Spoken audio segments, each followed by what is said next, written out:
the Tom Bilyeu Show live. We are joined by none other than Drew, who was trending last night on X. That was a lot of fun. We've got Mason on Community, and we've got G and Eric making sure that everything comes together well. So if there are any technical problems, we're going to dox G and Eric, and you guys can pay them a visit. Treat them like ICE agents. It's messed up. That's exactly right. Oh, guys, I'm a little depressed today. Last night researching was super depressing. So I'm trying to just shock myself out of it. But I actually don't think that it is overly dramatic to say that America right now is in the middle of a cold civil war, which is not a fun statement to make. Democrats blocked a bill to get essential workers paid as we approach the longest government shutdown in history. We're day 23, I think. 35 is the record, and there is no signs of letting up. So that's no fun. Trump continues to federalize troops and send them into unwilling states. But states like California are providing ICE trackers so that people can avoid them. Nancy Pelosi called for them to be arrested. Attorney General Pam Bondi promises to charge people like Nancy Pelosi, Lori Lightfoot, and Illinois Governor J.B. Pritzker with federal crimes. And while America infights, the CCP is allegedly using TikTok to push Mamdani and socialist policies. And I bet you can guess how I feel about that. And the NBA is imploding as the FBI arrests former and current players for gambling on their own games. Woo! It was a night, Drew. We were saying before you left, oh, it's kind of a slow news night. And then I started getting into it, and it was just like one unrelenting drip after another of government infighting and problems. Now, you have to be very careful. I understand that I control my neurochemistry. Mm-hmm. And so despite that, I was like, you know what? We're going to have some fun this morning. So, Drew. You said it last episode. You control your physiology. Yes, to you change do. your biology. So, okay. Or your psychology. So we have to be positive. We're going to get there, guys. But there's a lot going on. And I want to start with this infighting. So I know we talk about World War III and everybody's worried about the threat beyond, but there's that great saying that house divided within cannot stand. Mm-hmm. And it seems the further we get into this administration, the further some of these policies get rolled out. I don't know if the Democrats are playing counterball. I don't know if it's just now personalities are starting to get in there, but the rhetoric is starting to heighten up a bit. I want to jump into when they were Pam Bondi kind of set the scene when she announced herself that she'll be going out after Nancy Pelosi, J.P. Pritzker, and Lori Lightfoot because of how they've been reacting to a lot of the ICE situations and the arrests, impeding in those operations. And before you play that, one thing I want to start practicing doing is setting the stage for people so that there's more of a almost news element to it. So the quick rundown for anybody that's encountering these ideas for the first time. So Law and Order President Trump believes that these Democrat-run cities and states, quite frankly, are not doing enough to make their citizens safe. And so he is sending the National Guard into these areas against the will of these cities and states. And it does look like from a legal standpoint that he's been given the green light to keep doing this. So you should expect more. And so when you have a collision with a city like Chicago or Los Angeles, you're going to get pushback from the elected officials there who are political opposition. And so with that framing, take it away. Pritzker, they're doxing, they're telling people the whereabouts of ICE agents. Is that legal? No. And Jesse, first time I've seen the Lori Lightfoot video is just now on your show. She will be getting a letter from us tomorrow to preserve anything that she's done as well to make sure that she's not violating the law. It appears she is. You cannot disclose the identity of a federal agent, where they live, anything that could harm them. Pritzker, same ballgame with him.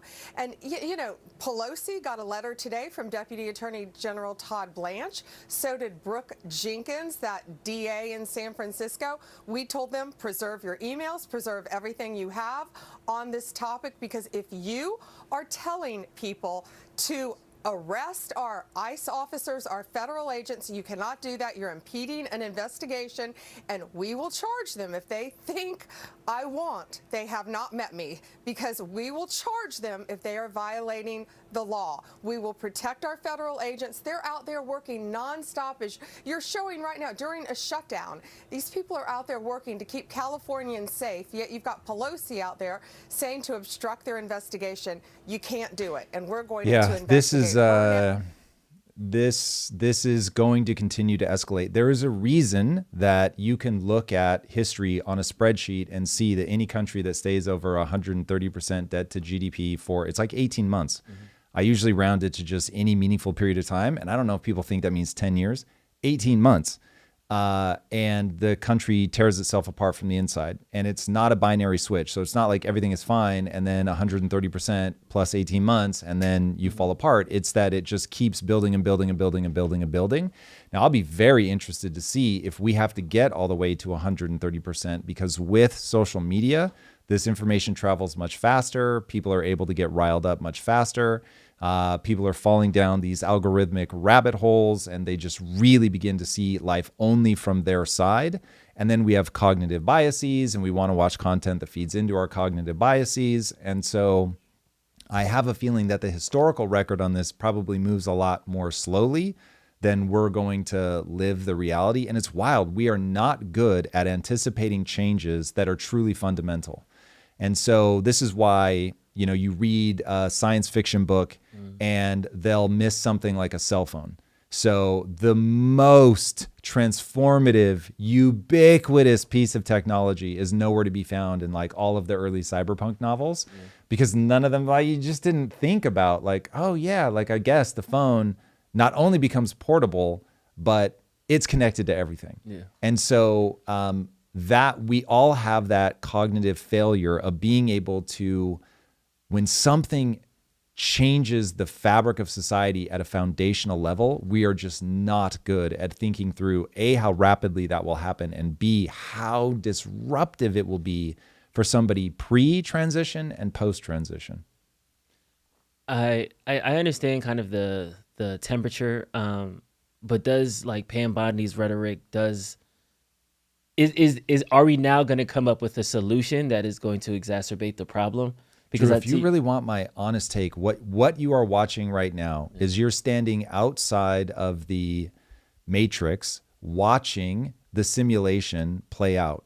If you think of all the players as automata who are essentially NPCs and they're programmed to behave a certain way, all of this stuff starts to seem more logical is maybe the wrong word, but certainly that the inevitability of it is all there. Because what I keep wanting is for Pam Bondi to have enough self-awareness that she pumps the brakes and is like, hold on a second. If we keep pulling at each other like this is only going to escalate. We will eventually lose power. The other side is going to come in. They're going to do the exact same thing to us. This is the Hatfields and the McCoys. This is street gang violence in the 90s in fucking LA. Like it's all so obvious. But you never get that level of awareness. You never see a Trump snap out of it. You never see a Kamala Harris snap out of it. You never see a Mamdani snap out of it. Like everybody acts like I've got programming and I'm going to run this programming out.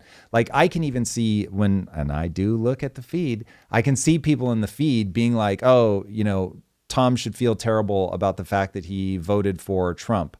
And it's like, if you live your life constantly trying to make sure that you've made all the right decisions along the way, instead of looking forward and trying to figure out what's the best move, you're trapped in NPC land. The right answer is always to be assessing, okay, I know where I want to end up. I'm trying to base everything on cause and effect with obviously wildly imperfect information. Like, how do I make the decisions that are going to lead me to where I want to go? But instead, what everybody does is say, I was right, you were wrong. And that's exactly what you're seeing playing out in politics. I'm right, you're wrong. And therefore, there's no end to how intense and hard I can go and how hard I'm willing to push in order to get my way, because I am so convinced in my rightness. There's no human being, literally, Drew, there's no human being ever that life has taught them that they're always right. not possible. And so in the face of that, the fact that they still map things as if like that's what they have to do is wild. They have all these invisible goals that they themselves don't even understand. And so it's just, it is very hard to watch, knowing that a person with that level of self-awareness that has an inclination to move towards the middle will never get elected in a populist moment. And so that's why some of this gets, I will not allow myself to succumb to the darkness, Drew, don't worry. But it's why in a moment like this, the inevitability of the collision is so sad. Yeah. Because it's like, I talk about this every time we go live, and we're still going to fall into Thucydides' trap. I talk about this every time we go live, and we're still going to push for socialist policies. I talk about this every time we go live, and the left and the right are still going to legally pursue each other, even though that means that the tables are going to turn, even though it means that it's going to escalate. They're still going to do it. I've been through a rabbit hole with What If Alt Hiss. We have him on the show. His episode's dropping on Tuesday. Rudyard Lynch, what's up? And he said something really interesting where he says sometimes when we talk about policies, I'm going to call it overeducated, but what he means is like the intellectuals, the sophisticated class, whatever buzzword you want to use. The people that can see, have higher levels of thought perception, that can have higher levels of, not consciousness of thinking. They can kind of see, okay, I can understand your problem. I can understand my problem. I can understand the problems of society. I can understand the problems that society are created by science, like technology and religion. I can understand that technology, science, and religion differ over years, over generations, over period. Like they have all these different levels of thought and analysis. And I think sometimes your frustration may come from you're getting caught up in the what ought to be, and I can kind of see the whole playing field versus the people who are on the ground, in the weeds, in the grass, next to the ants. Like, what do you mean? I have to get through this grass. If I don't pass this grass, like my life is over.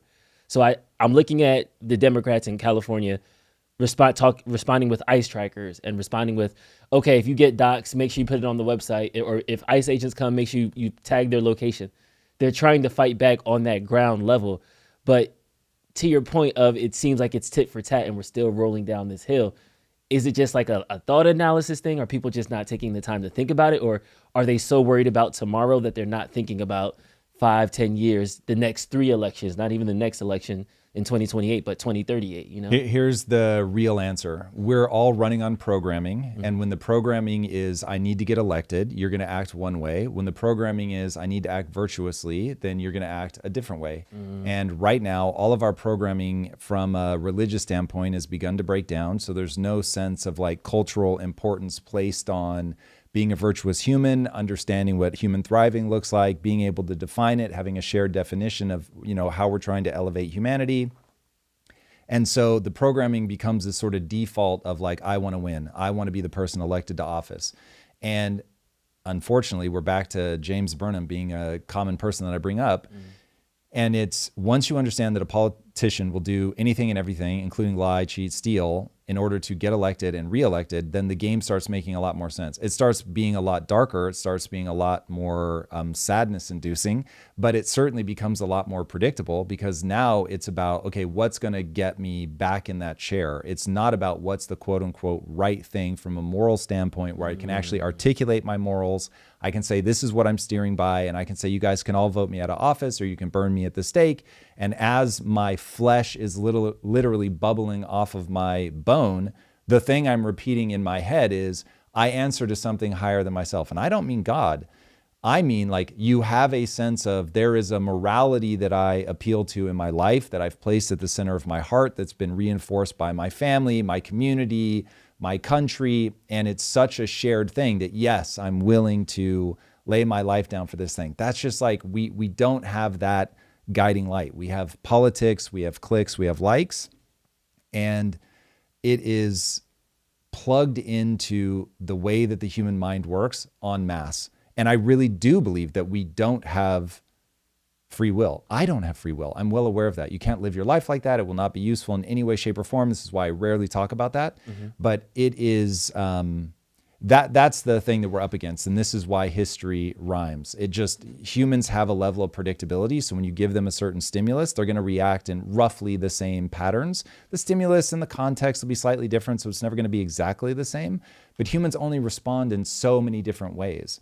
And so once you realize that and you take things out over the averages, you're not going to get someone gets punched in the face and then pulls you into a hug and tells you they love you and hope everything's okay. That's going to be like the absolute like tail end of the possible human responses. It is possible, but it's not normal. Normal is going to be to cower in fear, to run to the cops, or to fight back right there, throwing more punches. And so all of these things have a distressing level of predictability. And that's why I say, look at a spreadsheet. If you look at a spreadsheet, you're going to have a far easier time predicting what's coming. Yeah.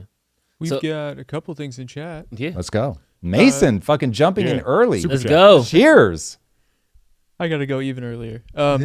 So first up, a super chat from Ganja Don. Tom, should elected officials who break federal laws be charged for their crimes? Unless I was misunderstanding you, it sounds like you're suggesting that they be allowed to continue to do so. Here is one of those times where I will simply point in the direction that we need to move, because I don't think that there's an easy answer to this. So the direction that we need to move is people cannot, quote unquote, get away with their crimes. They need to be called out. They need to be, what I've always said is their legacy needs to be destroyed. It needs to be public what they've done. People need to understand exactly the things that they've done. But when you start trying to lock people up, you're going to get the exact same thing in the opposite direction. And so it is already devolving into you try to arrest us, we try to arrest you. Some people try to kill us, some people try to kill you. And it's possible that people are looking at that and just being like, well, this is no big deal. Like, people are doing bad things, and so it just needs to keep going in this direction. And cool. But do the thought exercise of where that plays out, because we know where that goes. Okay. Where that goes is you end up in civil war or a revolution. The pain grows so much, meaning so many people. My daughter caught a stray bullet when she was 7. My husband was murdered on the street.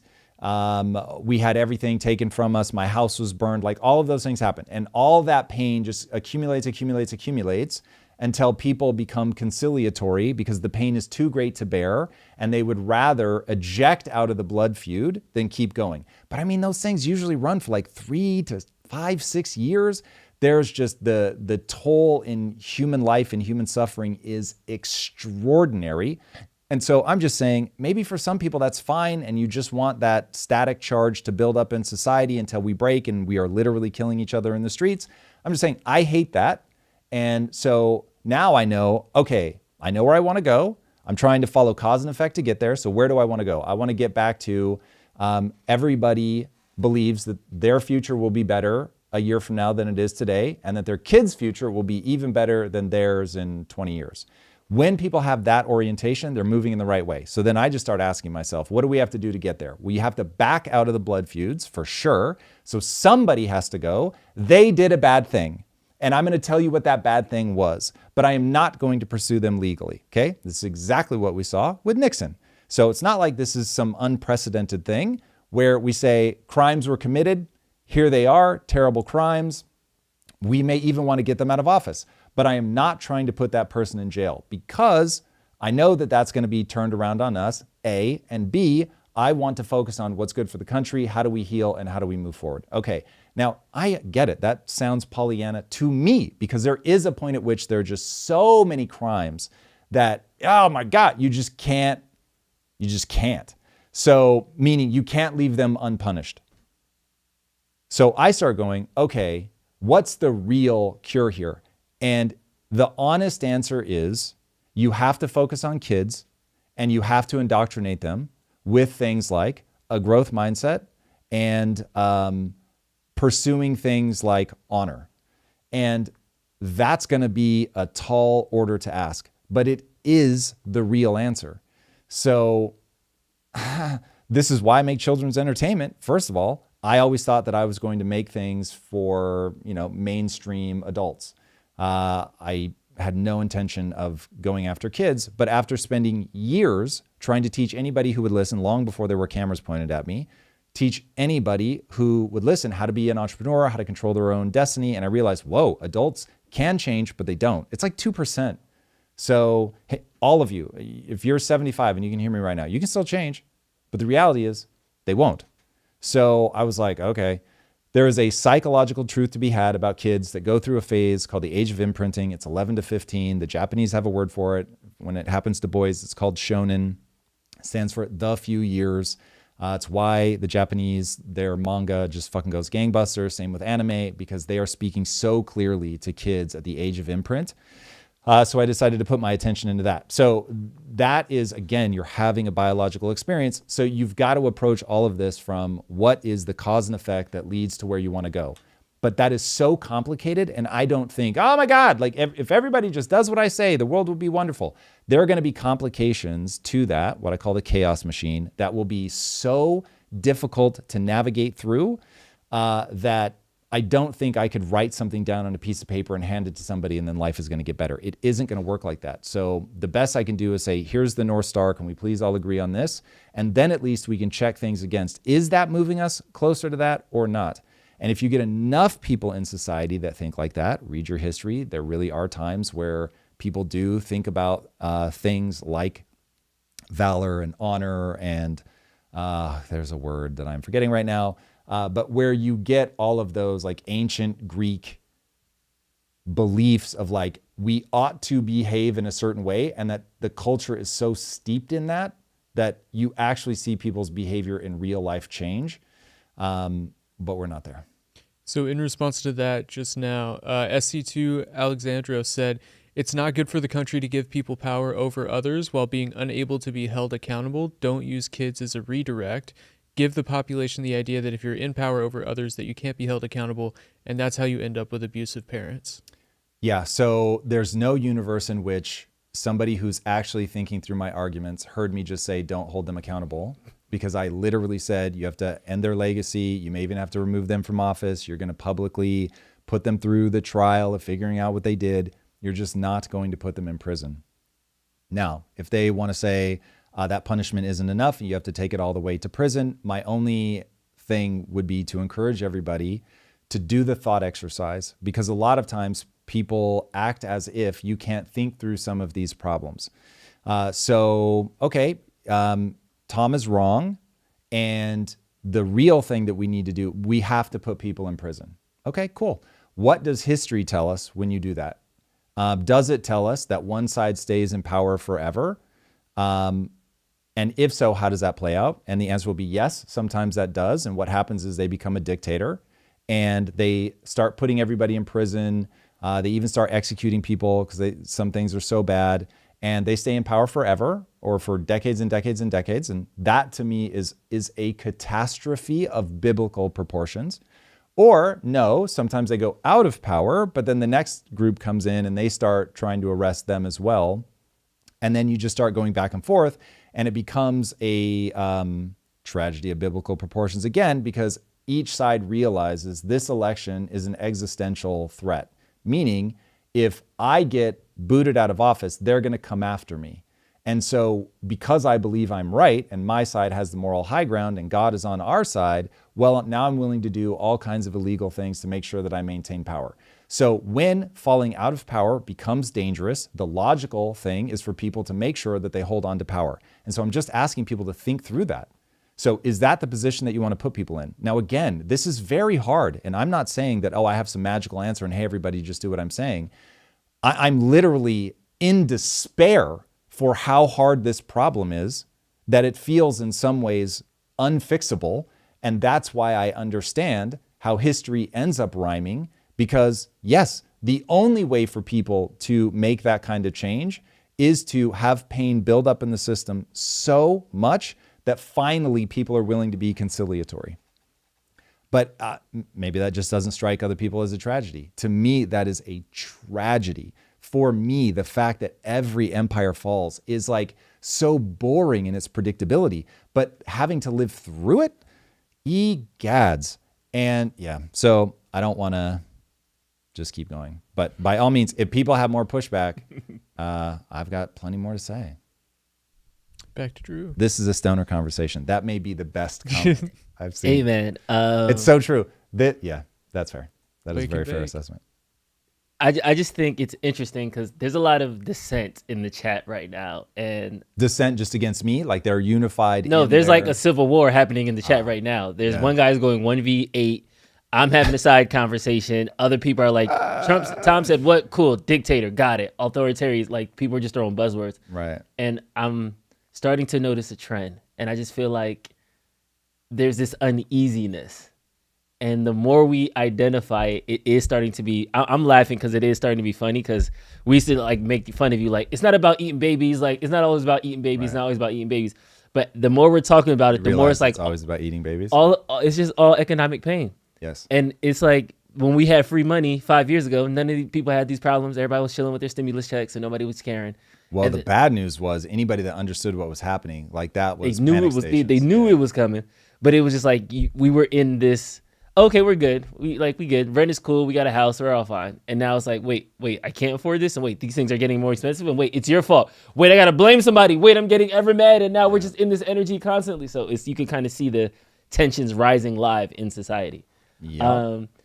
All right, I want to button it up right now, even higher, because I think right now we're in the middle of a government shutdown, and there's been a lot of really fast before you move on. I just want to shout out. I'm not going to name them because I don't want to encourage bad behavior, but there are some pretty funny people in the chat.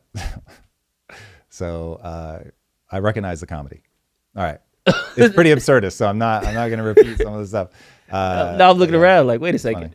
Okay, so we're in the middle of a government shutdown right now, and I think that there's starting to become a narrative spin around it.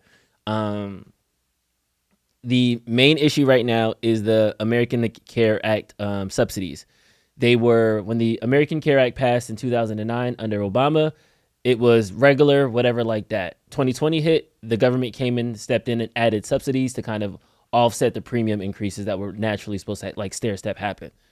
Now that we're at 2025, entering 2026, they were supposed to be phased out. It was a 5-year plan. The 5 years are done. Now 2026, we're back to where we were before.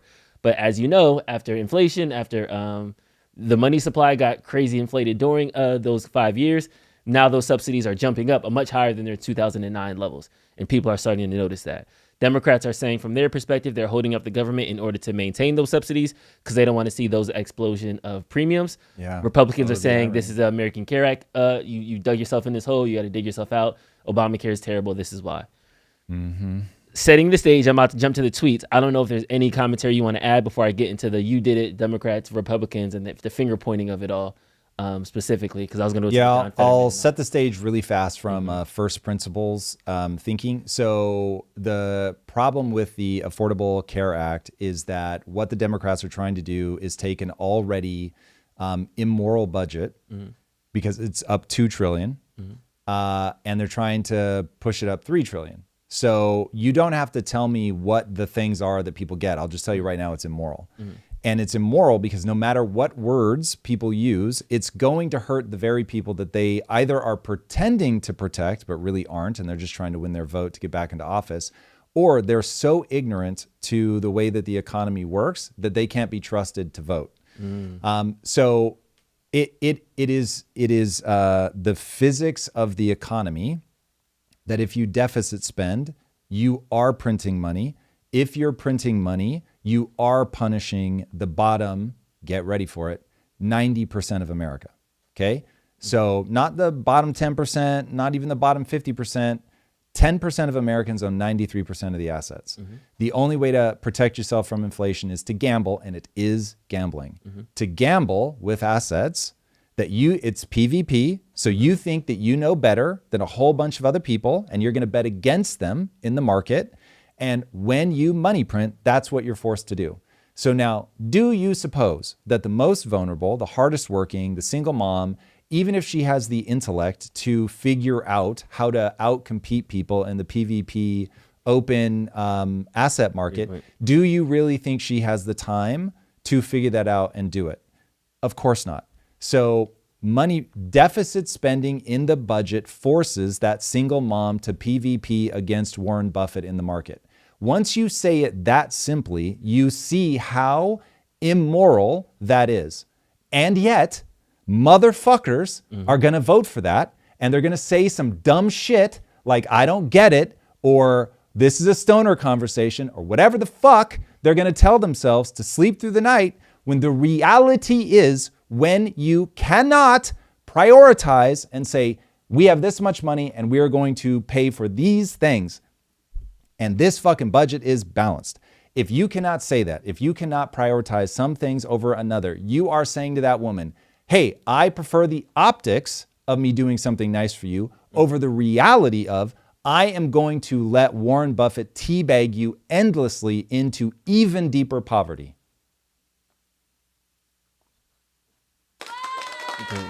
Just let that, let that sit out there. So if that's the case, then are you then in favor of like Rand Paul's like penny plan, that like the Republican budget is bad, the Democrat budget is bad, we need to just balance? He's 100% directionally correct. I would have to like go deep into whether he's actually balancing it. It happens over 5 years.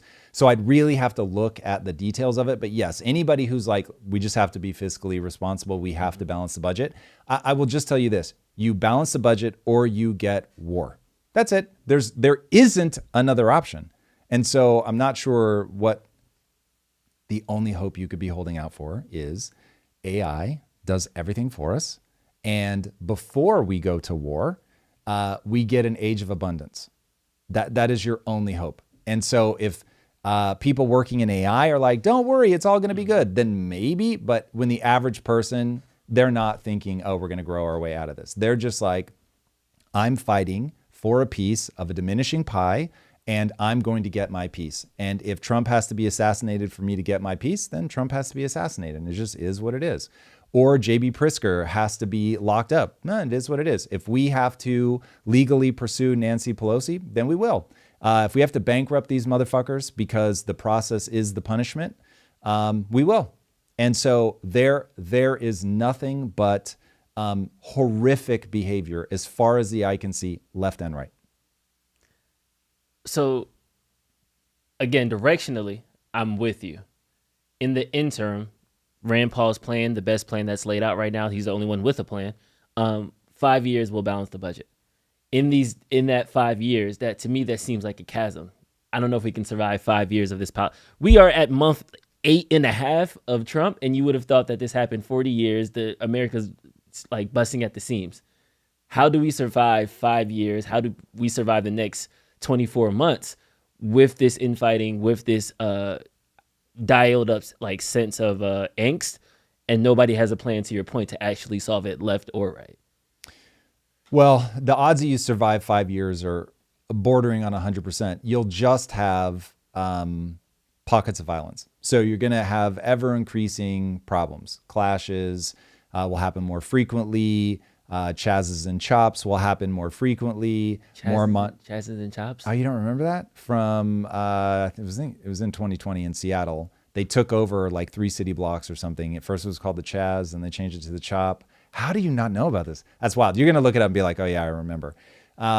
So yeah, you will see those kinds of things happening more frequently. You will see more attempts to arrest where the state government is trying to arrest ICE agents, where the federal government is trying to arrest government officials in local states. You'll just see more and more of that. But we'll survive. Like, we'll get to the other side. America will survive a civil war. We've done it once before. So it's just these. One more civil war amongst friends, right? Dude, these things are bloody, but I don't want anyone to think that I think somehow America just ceases to exist. America is not going to cease to exist. We're going to get to the other side of this. This is just like, how gnarly do you want it to get? Like, do you need all that pain and suffering before you back out? So for instance, I look at Mamdani and I say, okay, I really think he's a villain. I think he's ill-intentioned. I think he's a bad person, but I think that he represents real stuff. The reason he's becoming popular is because people are like, I can't afford to live. Okay, I'm gonna push back, because ill-intention is the thing that kind of, because I don't think ill-intention means I'm going in there because I know I'm gonna fuck shit up.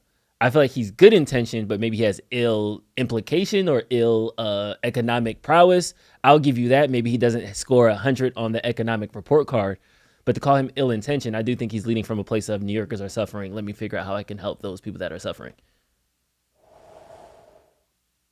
I specifically ill intent. That's the buzzword for me that activated that. We will lose a lot of time to trying to define what it means when somebody has ill intent. Mm-hmm. Well, let me hear your definition, and then maybe I reacted. I jumped the gun.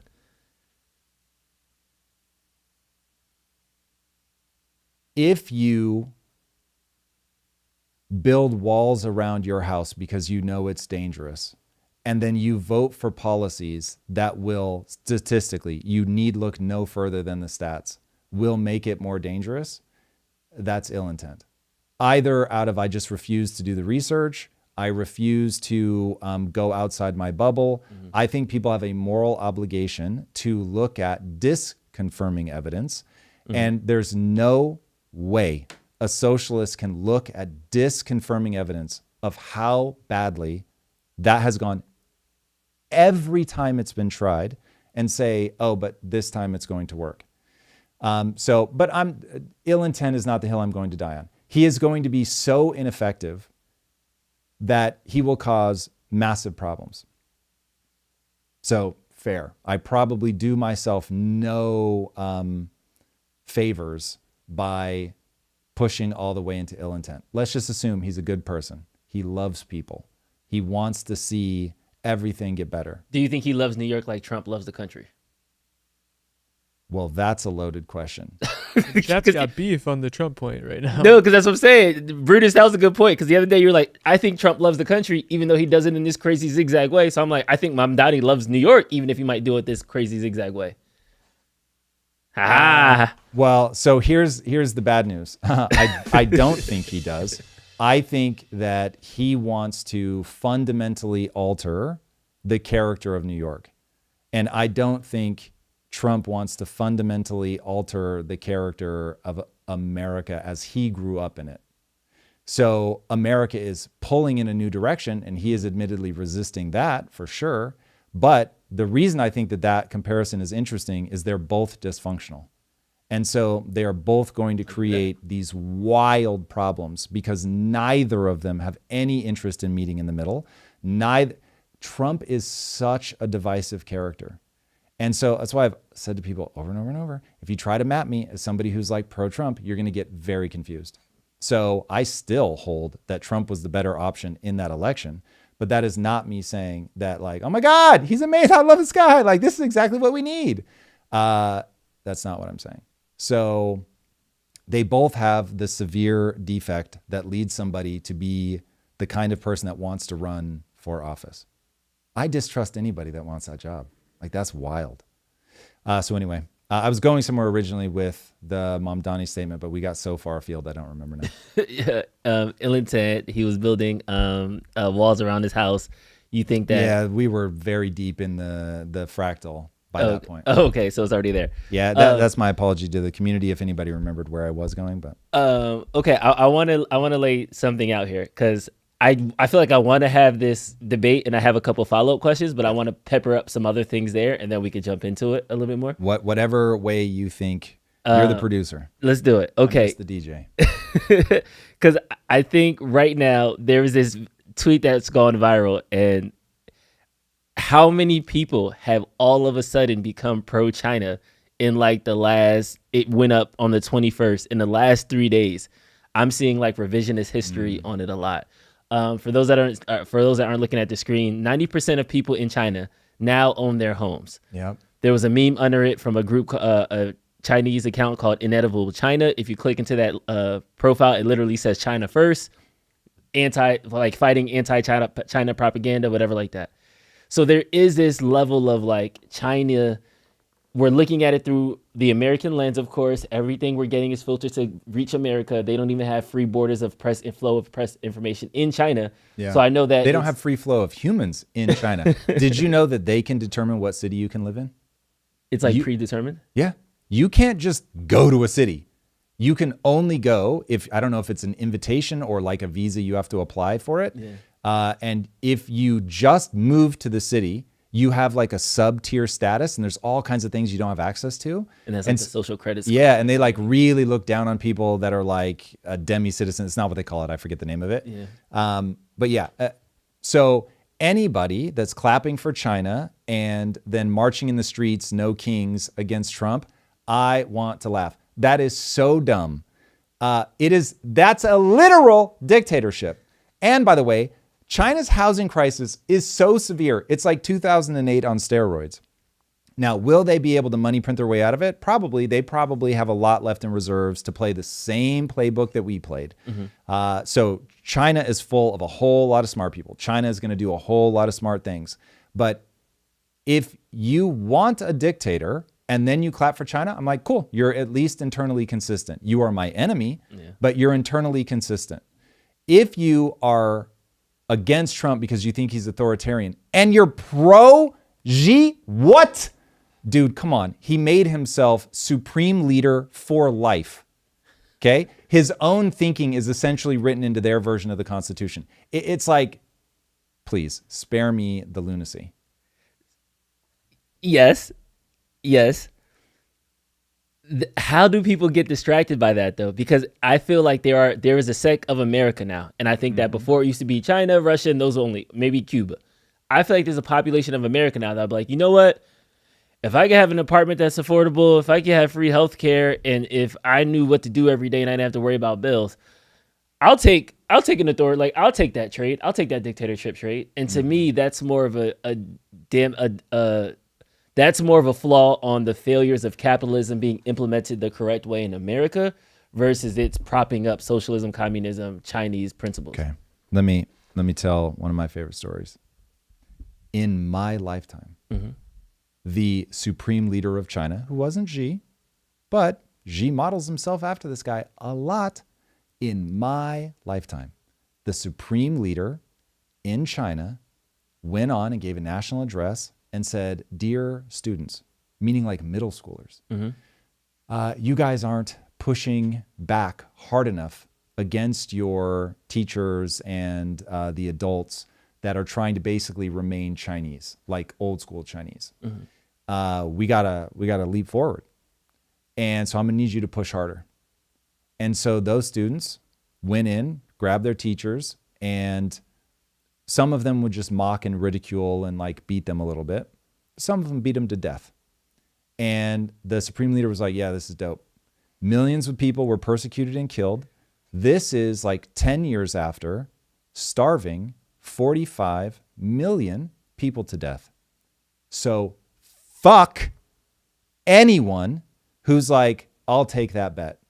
Absolutely not. The hardest of hard passes, that is the hill I will die on. I'm not going to put myself in a position where somebody gets to be leader for life, no matter what horrific things they are doing to their populace. Nope. So that one it's historically so ignorant that, yeah, it's just stupid beyond measure. Like that one is deep, dark tyranny, evil, bad. So I think the right analogy for dictatorships is it's like driving drunk without a seatbelt. You're fine until you get in an accident and then everyone dies. Except, by the way, the driver who's drunk, and so they're like nice and nimble. So the leader is going to be fine, but everyone else is going to die. So while people were starving to death, and yes, eating their children, read it for yourself, Mao, well-fed, lived in a palace. Wasn't he chubby? Yeah, I mean, he wasn't obese, so I don't want to paint the wrong picture, but he was well-fed. He was well-fed. Yeah. Okay.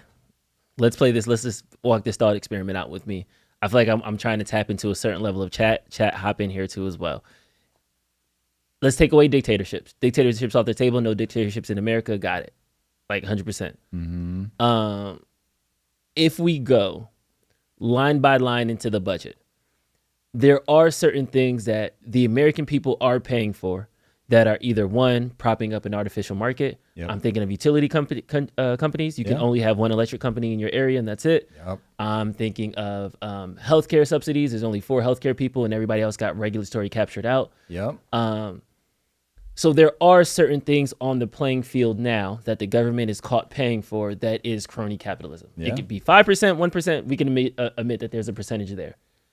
If I was to say, okay, let's reallocate those crony capitalism dollars into, I'm going to call it a guillotine fund. So are you talking, I'll let you go where you're going. Okay, to a guillotine fund. We're going to reallocate this to the guillotine fund. Now, what the guillotine fund is this is the money I have to give poor people so that way they don't get mad at the rich people. I'm saying it as plainly as possible. Yeah, no distraction. So if you want to keep prospering, if you want to be the first trillionaire, cool. You just got to pay for at least a couple poor people so that way they don't kill you later. Yeah. Cool. I'll take that safety 100% of the time. Yep. If I could make that number, let's call it the guillotine fund, sustainable year after year after year, have I did anything that fired off a red flag, you're doing too much, wait a second, eating babies? So far, so good in just that simple analogy. Sort of. You have taken a step that is already so horrifying that, I hate it. What's the step? Because I want to be clear, because people are saying this like, well, wait, we paid we send Israel $40 billion. Let's just give that to health. So I'm trying to that's why I was trying to go remedially step by step. Where did I already kind of cross? Deregulate until you realign with the physics of the human mind. So here is how humans will act if you leave them alone. They will very quickly realize that I want to get rich. I'm selfish. And so I want to do better than you. And so I'm going to find a way to do better than you. Some people will use force, mafia. Other people will go, I see what you want. You want innovation. You want me to build this thing for you. And I bet if I could build that, which I would love trying to solve that problem, I bet if I could build that, I could make a lot of money. And so they'll go innovate and build it. And then somebody else is going to go, oh my God, look how rich they got. This is incredible. I want to do that too. And I bet the best way to do that is to make that same thing, but make it faster and cheaper. And so they'll do that. And so the free market drives costs down over time. Then the next person goes, oh my God, this is amazing. I bet if I eat up all of my competitors, I could get a monopoly and I could do this just myself. And then prices won't go down over time because I'll create this gigantic moat. That plays out in a different flavor. The other flavor is regulatory capture. Okay, so if that's the game, and the reason that the free market becomes so beneficial for people is that the vast majority of people very quickly realize, I'm not the guy that's going to come break your kneecaps, not interesting to me. It's also very dangerous because they kill their own all the time. So instead, what I'm going to do is innovate. Then it's like, okay, how do we make sure that innovators can innovate? Because they are intrinsically motivated. They are selfish, intrinsically. No one has to convince them to be selfish. They are selfish because that's how you survive a winter. So, okay, cool, got it. Now they will cooperate tremendously. Humans are beautiful. As much as they're ugly, humans are beautiful, incredible creatures because we came up in an era where I couldn't refrigerate or freeze something. So I had to store those calories on your body by giving you some of my kill when you didn't get some, so that you would give me some of your kill when you got some and I didn't. And so we have this tremendous impulse to cooperate, but we also have a tremendous impulse to compete. And so you put that all together. And now if you deregulate, then people go and they try to make something better, faster, cheaper for people. But you can't go to zero deregulation because there will be people that are so good at that game and they will very quickly realize I'm going to ice you the fuck out. And they'll either do it through regulatory capture, through violence, or through just gobbling everybody up like Rockefeller did. Okay, cool. So those are like my options. So if the government comes in and says, all right, my job as a government is to protect the weak from the strong. So I'm going to do this as little as possible because I don't want to break the system. The problem, meaning the selfish incentives that entrepreneurs have to go create things that are better for the public. I have to be very careful though, because every organism wants to survive and grow. And so the second we make the government is going to have the impulse to get bigger and bigger and bigger and bigger and bigger. And so we have to have checks and balances against that. And that is the one problem no government in history has ever been able to solve for. And you'll get like a good 150 to 250 year run. And by then you lose the cultural fear of the government getting too big. And suddenly you get what I've often referred to as barnacles. You get so many barnacles on the turtle that the turtle dies. And that's why empires always collapse. And they always collapse for the same reason. They money print. And for reasons that I've covered ad nauseum, that is horrific for the average person and wonderful for the wealthy. And so when you talk about the guillotine fund, it's like, yeah, the guillotine fund helps protect you, but you've broken the mechanism that incentivizes that young broke kid to go, oh, I want to go build the next thing because I'm smart enough and I'm driven enough to do it.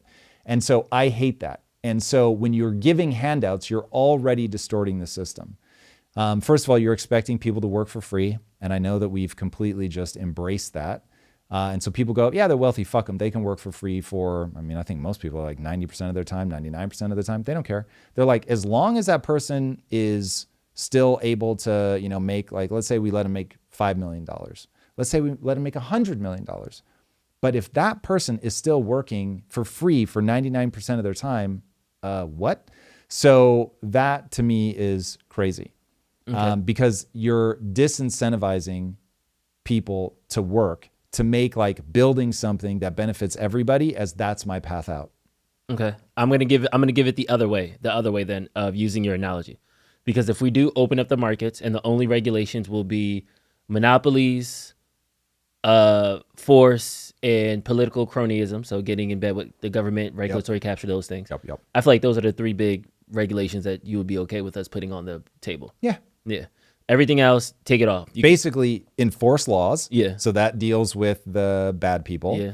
Yeah. And then don't let money into politics is a very fast way of saying avoid regulatory capture. And then have laws against monopolies. Cool. Okay, so those are the only three regulations we put in. Everything else gets let go. There is going to be a period of I flip the switch off to utopia, I'll call it. The free market heaven. Yep. In that utopia, in that gap right there. You know, I would respond very negatively to the word utopia, right? Because it's all trade-offs. Okay. Free market heaven? Free market real world. Free where market. Some people lose and we're like, oh, damn. Like that person's losing. They are on the street. They can't afford housing. They are out of food. Yep. That's what I'm saying. Yes. You got to have that. That's where I was going. Yeah. That's where I was going. And then once we kind of, I guess this is the survival of the fittest mentality of like, once we kind of. It's humanity. Do you know what happens when you have that set up?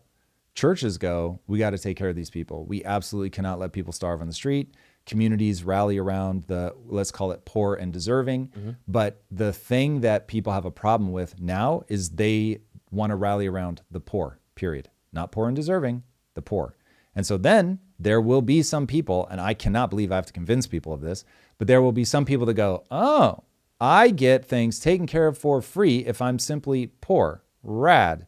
So I'm either actually going to remain poor and just make sure I get all my handouts, or I'm going to appear as poor so that I can keep getting my handouts. And it's crazy to me that people think that that doesn't happen. But we as a society have moved farther and farther away from means testing. That's wild. That is somebody who does not understand humans from an evolutionary perspective. Okay. So I feel like with this analogy, I at least understand, and I feel like it's very like blunt. If we're starting from zero, those three regulations, some people will win. Some people will lose. I would say majority of people would lose. No way. Look at the reality. Look at what actually happens. So America, before it was America, was like going to Mars if Mars had hostile current inhabitants.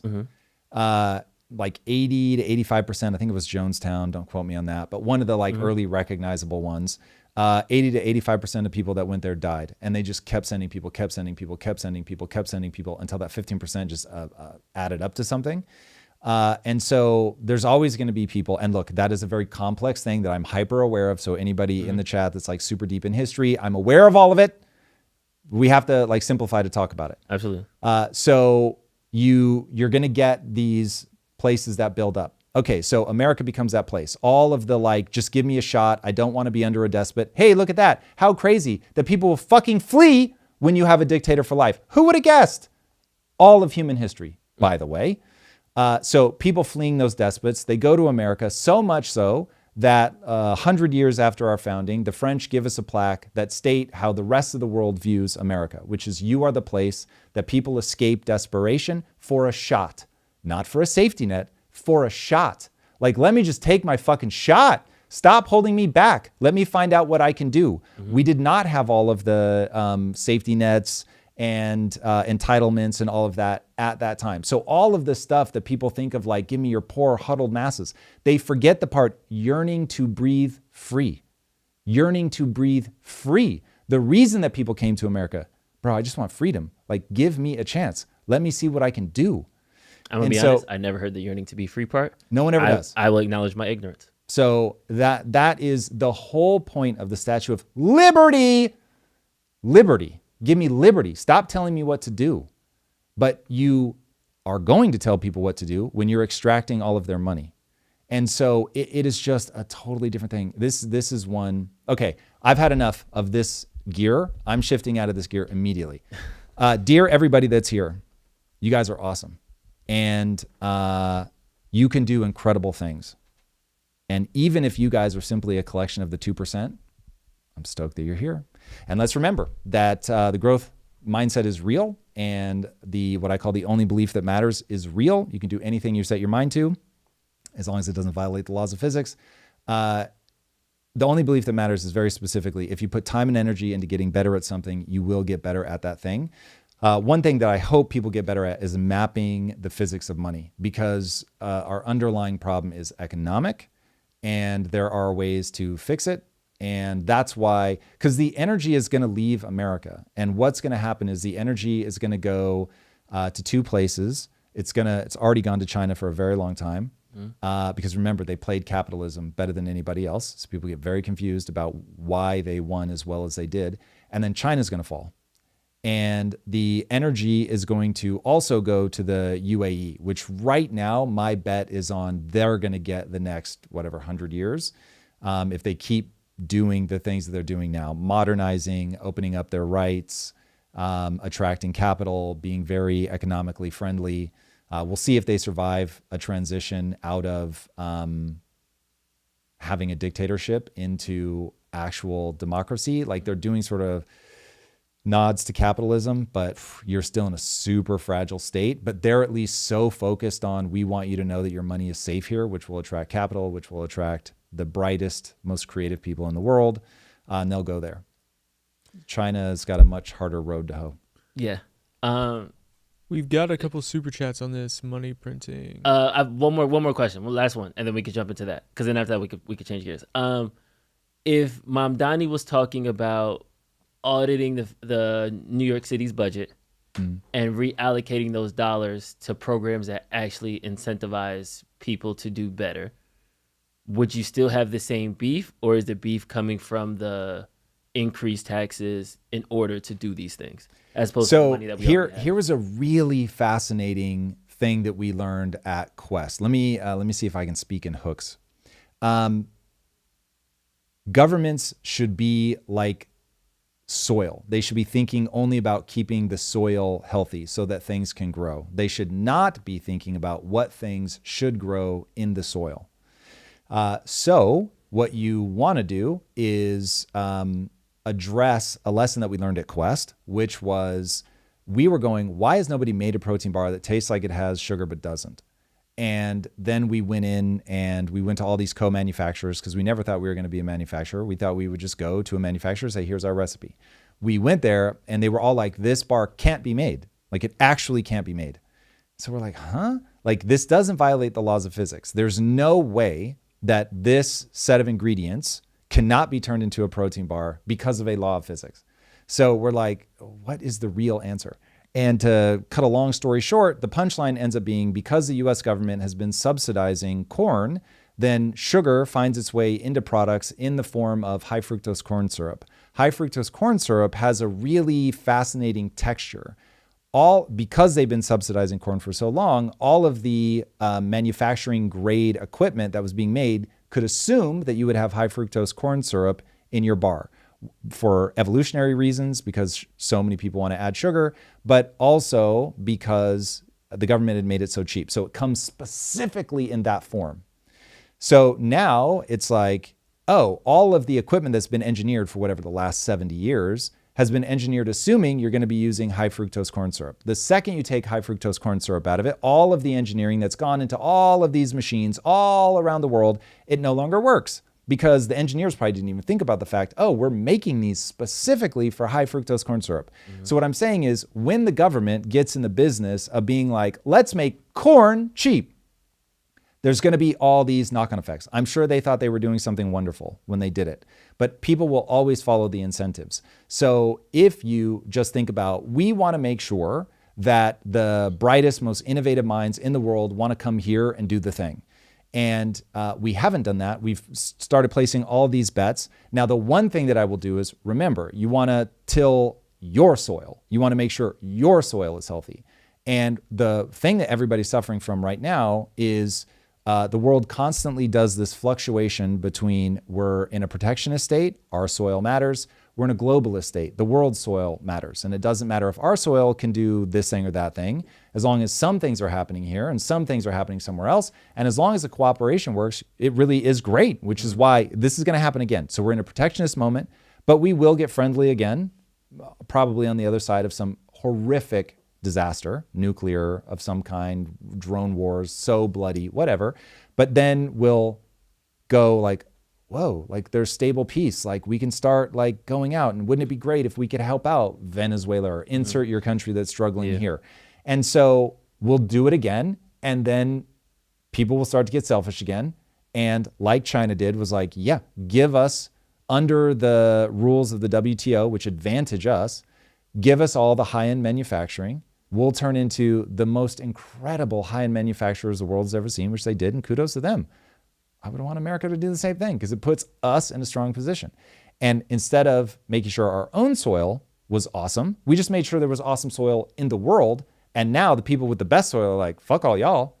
And that's exactly what happens. And then all of a sudden you go, oh shit, we've been monocropping for so long. Our soil now no longer grows the crops that we need to feed our people, metaphorically. And now the people that do have that have leverage over us. And so I'm saying, really try to go down to the lowest level of this, where we do want government involvement. You want it light touch. You want them thinking about the soil. You want them protecting within their borders first and foremost. And yeah, that's the drill. I don't see anything on your face. Thank you. Oh, wait, look at me. Like, I don't think so. I think okay. All right. I guess I was shining. All right. This was sad, so let's talk about something fun. Chats? Super chats. Yes, Mason. Super chats are always fun. Super chat. First one from Vicos. Tom, Drew, money printer is evil and causes inflation. Yes. What's your take on import tariffs for China and the rest of the world, as billions of dollars are going into budget not from China, EU, but from U.S. people? End consumer pays it. I seriously doubt that the way that Trump is doing it is the best way. I'm not close enough to the problem to give you a specific better solution now that we are where we are. We must, and I mean as a matter of life and death, we must bring high-end manufacturing back to the United States. Must. So now it's a question of what's the best way to do it. And I could not be more open to solutions that aren't tariffs. I just have not done a deep enough dive on that to know if history tells us there's an obvious answer that we're just not reaching for because Trump is dumb or what, I don't know. But that would be the first place to look. But you have to get high-end manufacturing back to the U.S. No ifs, ands, or buts. From Brutus Lugo, did you watch the Flagrant podcast with Mamdani? His position isn't so black and white. He spoke a lot about removing regulations. He spoke about cutting contracts the city has, like paying consultant agencies to design a trash can, etc. I've seen some of the clips and was very impressed with how charming and charismatic he is. He is fun and funny, and you cannot take that away from him, and was not in any way, shape, or form impressed by his policies. They are still horrifying. But I haven't seen the whole thing.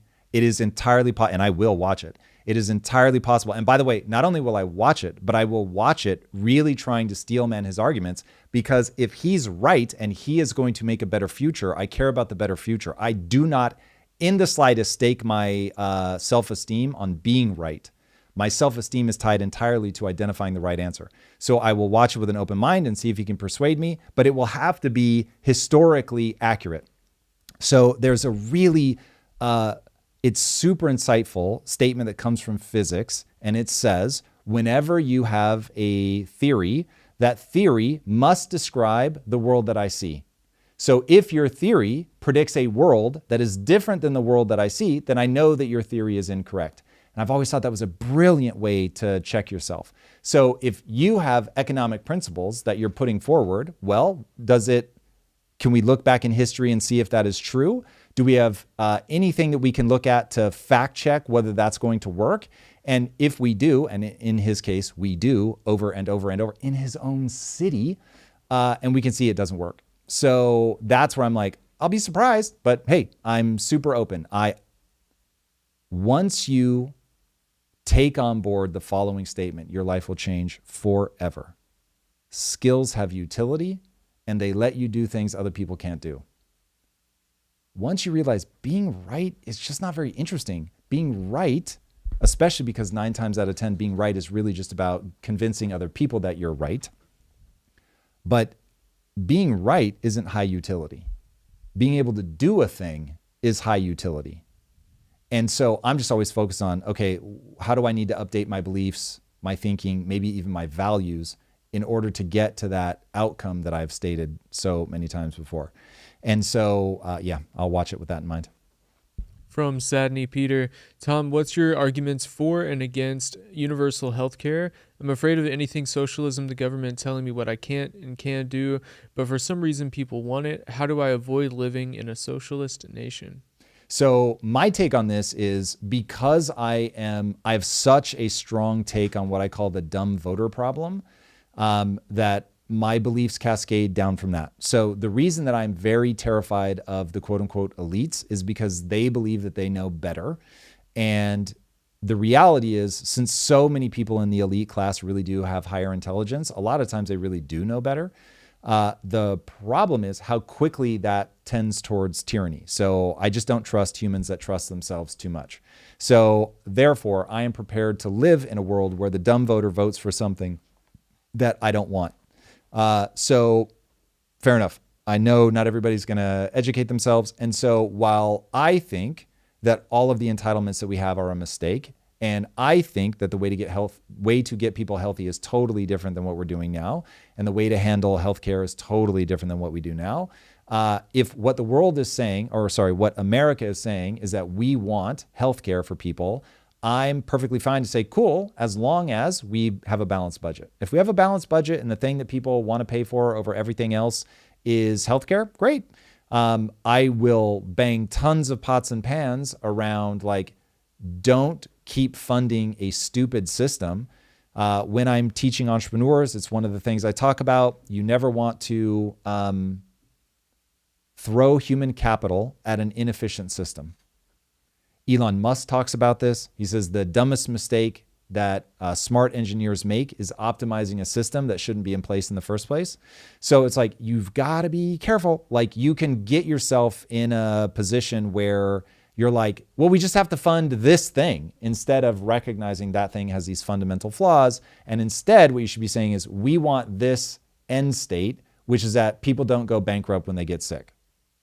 Okay, cool. If that's what we're saying, we're all going to fight for people don't go bankrupt when they get sick. Cool. Then we can talk about what do we have to do to get there, knowing about things like the freeloader problem, knowing about things like there will never be enough money if you let people live crazy ass lifestyles where we're giving them take SNAP, which is super controversial right now.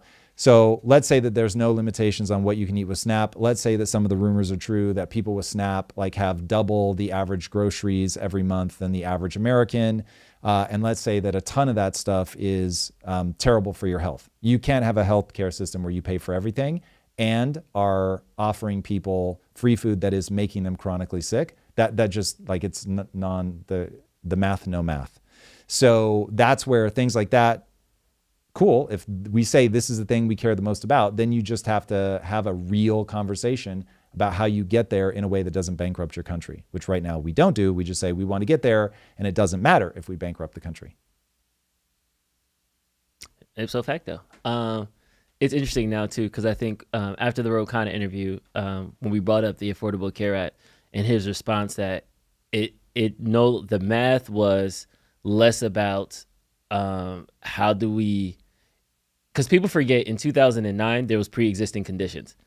And that's the one thing that Obamacare took off the table, was that you used to be able to say, no, you're too sick for healthcare. You're just going to have to eat it. Yep. And instead of saying people are dying because they can't get coverage, we now said, okay, everybody can get coverage. You just might go bankrupt instead. So it's let me give you one fix to that I'm so curious to see how many people this makes mad. This will be so interesting. Could we put a poll up? Are you mad?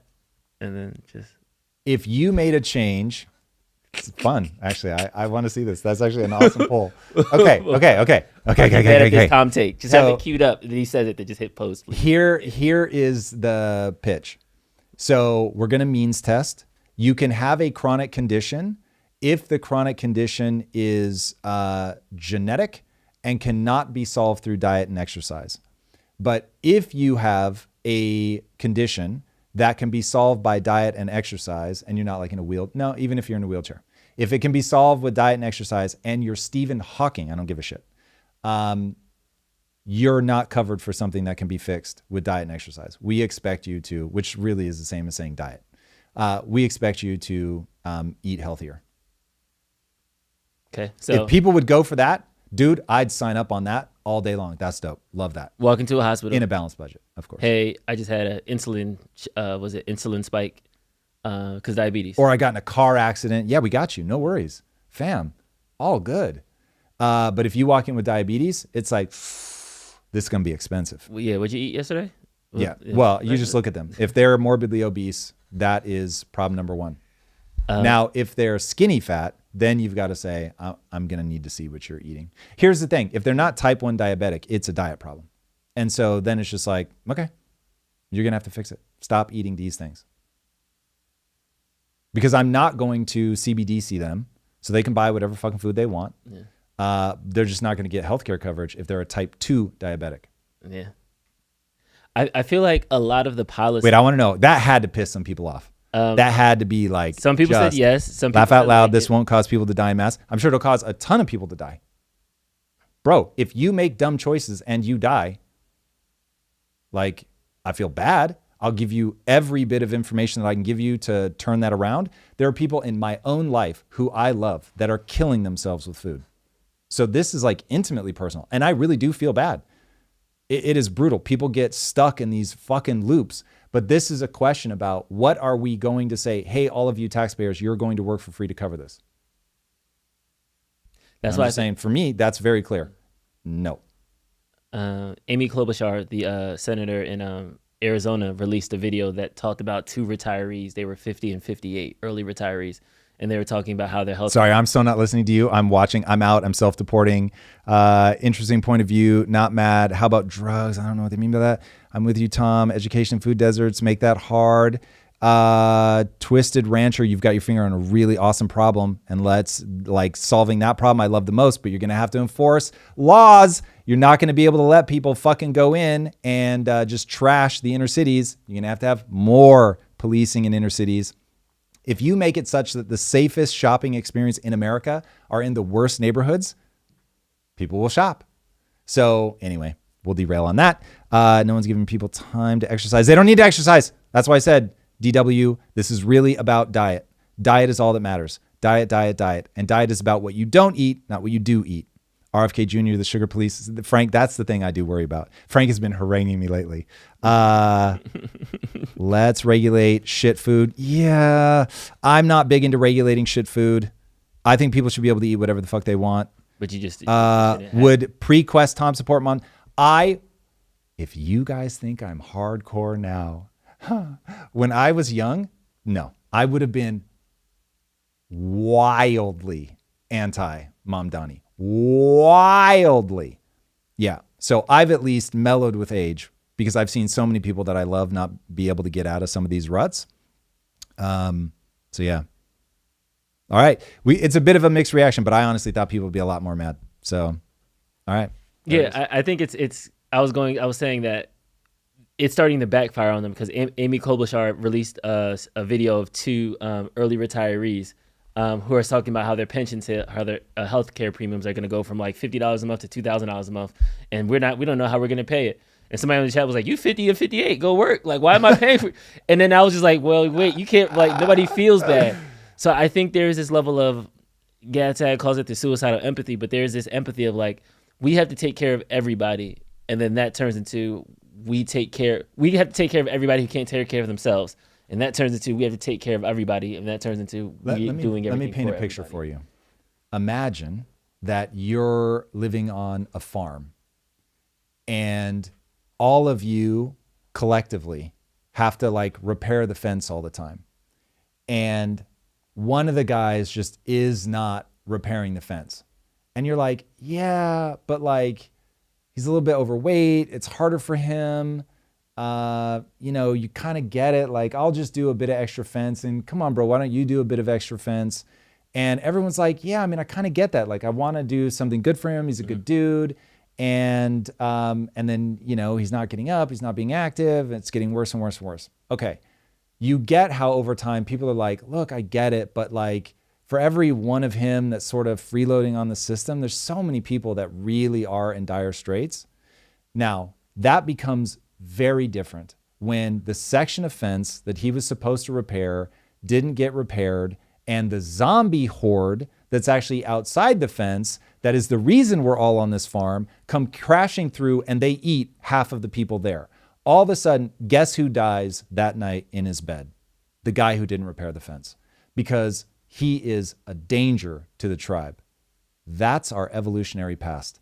And we act very differently when we remember that there are barbarians at the gates.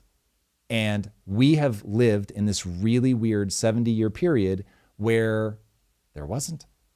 We're in America, and it felt like success was guaranteed, felt like the world was just stable. Every generation is only like 20 years. So in that 70-year period, you've got at least 3 generations, 3 and change. So it's like the first generation is still like pretty diligent. Then they raise a generation that's getting softer. Then they raise a generation that's just like, wait, doesn't money just grow on trees? Money doesn't grow on trees, Drew, because that would be hard. That would require sunlight and water and soil nutrients. We just print it out of thin air. And so you can understand how people's thinking gets completely deranged. But there still are zombies outside the farm. There still are barbarians at the gate. There still is winter and people will die. And people have somehow lost sight of the fact that for electricity to stay on, a whole lot of people have to work really hard. And so once people lose sight long enough of how hard modern life is to actually maintain, suddenly they get real crisp on their criticism of people that aren't contributing. But when it feels easy, then they're not. Whew. EC143 said, this title is wild. Ha ha ha. Civil war. It's not a civil war when the other side aren't U.S. citizens. Democrats are U.S. citizens. EC143. Yeah, obviously that's an illegal immigrant statement, which is a very shocking and real problem, and I still can't believe that we did it. But yeah, I think focusing on this being a political back and forth is far more fruitful in terms of finding our way to the middle. But yeah, I get his point. All right. Let's jump over into the big sports betting scandal. You're not a gambler, right? You don't gamble. I'm not. No, but so, yeah, I'm not. We'll just, no fractal. I'm not. NBA players alter their performance, fake injuries and illness to manipulate prop bets on sports betting platforms. This is so crazy. This was a release from the FBI yesterday. Kash Patel did a press conference. I would play it, but it's 18 minutes long. Oh, you got to play the snippet. I'm going to play the highlight from her because she kind of nails it. And she gives All right, a very let's go. specific example of Terry Rozier's performance with the Hornets. The first case, Operation Nothing But Bet, exposed a gambling ring built around professional basketball, where players and associates allegedly used inside information to manipulate prop bets on major sports betting platforms. They placed wagers on unders on players to score I love that less, this is a slideshow. rebound less, assist less, using information that was not yet public. In some instances, players altered their performance or took themselves out of games to make sure that those bets paid out. One example occurred on March 23rd, 2023 in Charlotte.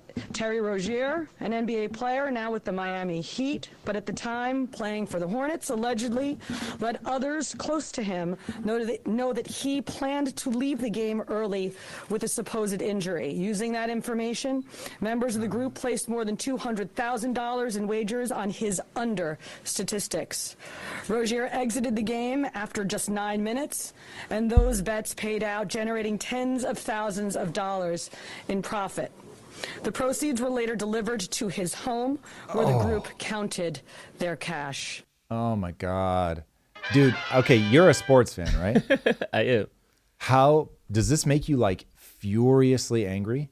Yes, but I feel like she's saying the quiet part out loud because true sports fans knows that even the GOAT, MJ, was been betting for a while, man. MJ is the most notorious gambler in the world. Do you think when he went to baseball, they said, you got to get the fuck out of here? Yes. I am 100% on that conspiracy theory because that was the same time that the ref, I'm blanking on the name, he got kicked out of the league too. There was a ref that got caught gambling. So, okay, not that I want to totally Adam derail Sandler on did a whole MJ. movie about sports betting. Really? Uncut Gems. Oh, God, I hated that movie. You hated Uncut Gems? In all capital letters. Like, Brutus Lugo has fewer capital letters than I have for how much I hate that movie. Adam Sandler's performance. No. This is a Tom only thing. And if somebody is into that kind of movie, I'd be like, oh, you should watch Uncut Gems. I could even say you should watch Uncut Gems. It's great. I hate what I call a downward spiral movie. Once I know, oh, this person only makes bad choices, they exclusively make bad choices, I can't watch it. I can't do it. Like, what are you doing? That's so, I hate it. I hate those movies. My toes are just curled. Yeah, but I can like an actual reaction to it. It's crazy. Downward spiral movies. So anyway, he's a downward spiral. I'm more, dude, I feel like I have these asides where the community just doesn't care. But for the like 1.5 person here that cares, I'm now committed to watching One Piece, like every episode of it. And it is for kids. Remember, I make children's entertainment. It's so good, Drew. It's so optimistic and so hopeful. I love it so much. So yeah, I can't do downward spiral movies. Anyway, back to sports betting. So MJ, I don't think he was throwing games. Because I was going to say, like, how do you become the GOAT of goats of goats? Yeah. He wasn't throwing games. Was he betting, I'm going to win? I wouldn't be surprised if he did do that. But it was just, he had a poker addiction, all that stuff. So, okay. Yeah, but that's all outside of the game. Of the game, yeah. Was he betting on the games? Is that your hypothesis? No, I'm not. My hypothesis is not, he's not betting against it. But what I'm saying is there's a Venn diagram of NBA players, and I would say sports players, period, and like the degenerate gambling. There's a lot of like gambling circles and stuff like that. Interesting. So even with this release, they talk about Terry Rozier faking that injury, but then they named Chauncey Billups. And everybody's like, well, Chauncey Billups, he was a Hall of Famer. He won a ring. Like, that could get smeared. He was indicted for a separate doing illegal poker games. So it's like, and then they said there was $7 million having nothing to do with the NBA. With the NBA, but it's the same mafia that was doing poker games on one hand, sports betting on the other hand. And so Chauncey Billups might not have threw a game, but then he would invite his player friends to come and play poker with him. That's me. I don't care about. So this might be my hottest take on this. Players, coaches, staff, they should all be able to bet that their team will win.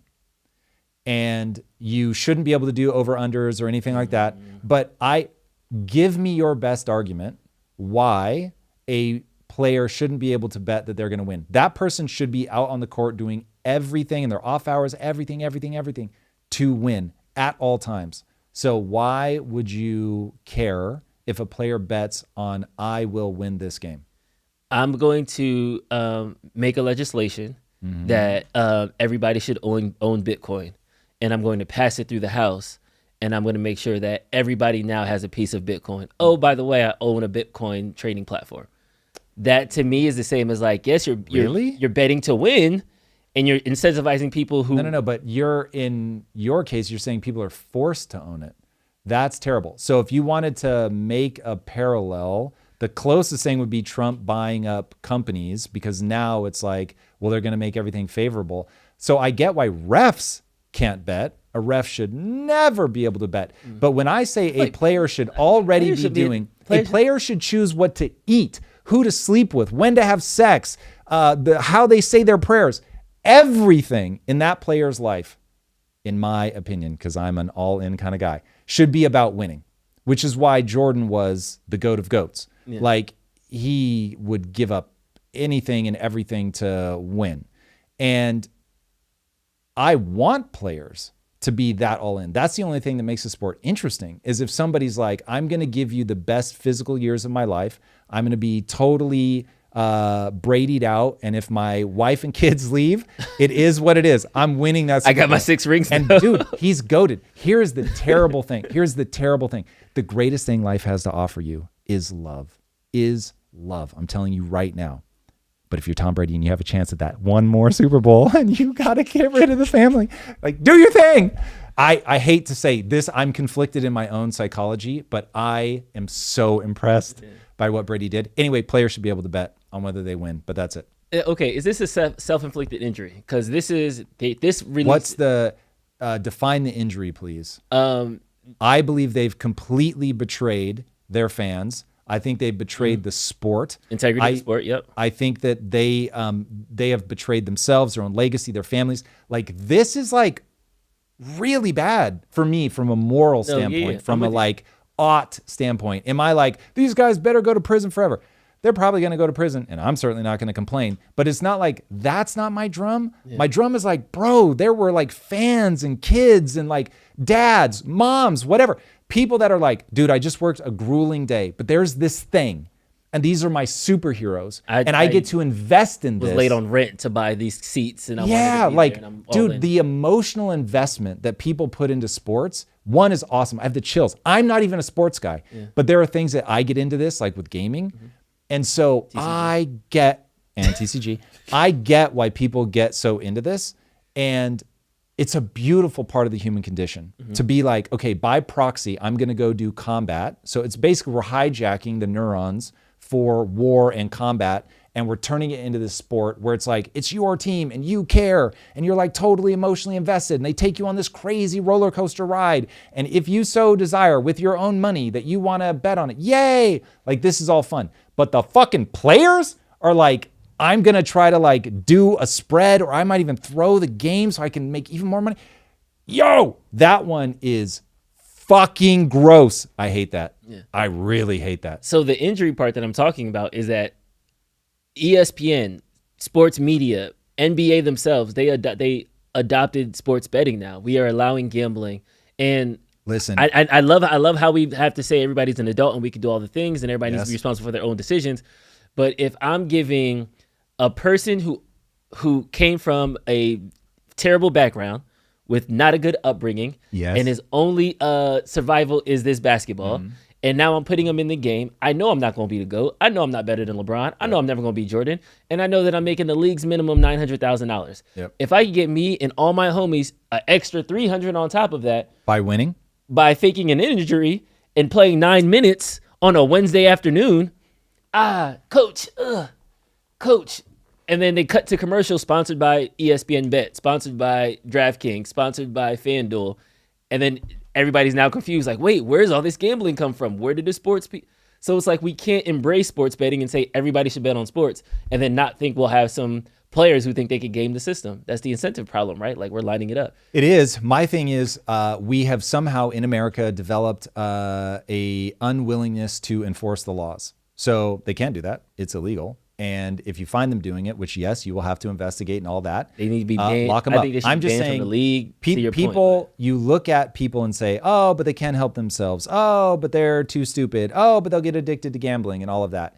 That's nanny state shit. I don't go in for that. So I'm saying you have a law that says I would vote for players can bet that they can win, but that's it. If they bet on anything else, then don't collect go. You're out of the league. You're in jail, whatever we decide that the punishment is going to be, crazy fines. Yep, cool. All for that. Yes, that means, because some people will be tempted, that you have to enforce the laws. Yeah, and I'm sure there are plenty of people that work in a electronics store that are like, well, this memory card will sell on the black market and I might as well shove a few in my pocket. Fuck that. Like, no way. Like, there's a law. You can't steal. Full stop. And so I'm sure it'd be nice, but from a revenue standpoint, but you can't do it. So enforce the laws that you have, make sensible laws, and trust people to think for themselves. Because if you want everyone to vote, and Tom is willing to suffer the dumb voter problem, but if you're willing to let all these people vote, then you have to accept that they're adults and they can make decisions. And if you don't think that somebody can be trusted with a food addiction or a gambling addiction or a drug addiction, as brutal as those things are, you're saying that this is an automata. They're not a real person. They're an NPC. And we've got to protect them from real life. It's like, the fuck? And who gets to make that distinction where we draw that line? So I am not saying that, like, oh, just make drugs legal and put them out. And honestly, even if we see that, oh, sports betting just creates so many problems and we can't, like, do we really want to put that much money to enforcing these laws? It's way easier to just stop it. I could see getting behind that. Like, if the data just shows, Tom, listen, you want it to be that way, but it just ain't that way, then yeah, I'll take the bitter pill and be like, okay, well, yeah, we were making a trade-off and we're not willing to pay to enforce these laws because it's just getting too crazy, then stop it. I don't think it will play out that way. I think there'll be so much pressure on people. Like when you look at the footage now and you see like the guy basically intended, we have the clip if you want to play it. But that's not. No, bro. Nope. He wasn't He's signaling. Already You're going no. someone's on Nope. You're looking at the Durant one, not the Durant one. Oh, not the Durant one. Who knows? This could be anything. That could be anything. And Kevin Durant's name hasn't been drunk through the mud. So let's assume for right now, Kevin Durant, totally clean. Okay. Who the fuck knows? That kid could be talking to a girl across the other thing. He just happens to be looking at him. I'm saying there's one where you see homeboy throw the ball before the other guy catches it. He's already running in the outside. I was like, get the fuck out of here. I passed terribly. And I would never pass like that. That is criminally bad acting. Like that was good. Even for the acting, that guy should go to prison because that was crazy. You got to find that one because this one is wild. So I think now people are going to be so on alert for this where they're just going to be like, yeah, this is all fake. These guys are obviously cheating. So I think that would clean things up over that. Oh, come on. What is that? Dude, that's so ridiculous. That is so, bro. He just rolled the ball down. Every basketball player right now, every basketball fan should be so, oh, come on. I can't even watch this. What is happening? That's so ridiculous. Did he play defense? Let him get the three. Dude. The three.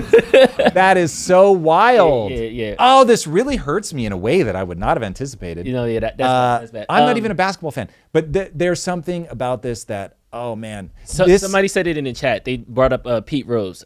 Pete Rose was Hall of Famer, MLB. Hall of Fame quality. I don't think he Hall of Fame quality. Allegedly he bet once, got caught up in something. He got banned from baseball. Yep. He wasn't able to step on a baseball field until like 6 years ago or something crazy like that. He's dead now. I feel like baseball, and unfortunately he never got in. So like I feel like No, he threw his life away. Don't gamble. No, Bad on you.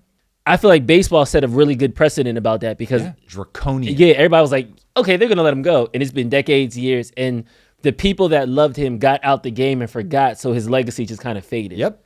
And I feel like if I was the NBA, I feel like you have to go that hard. Do you? In the paint. Yeah, like you guys got to get banned. No TV deals. You can't wear a jersey. I'm not selling your merch no more. Yeah. Like, dude, this is how you crater the whole game.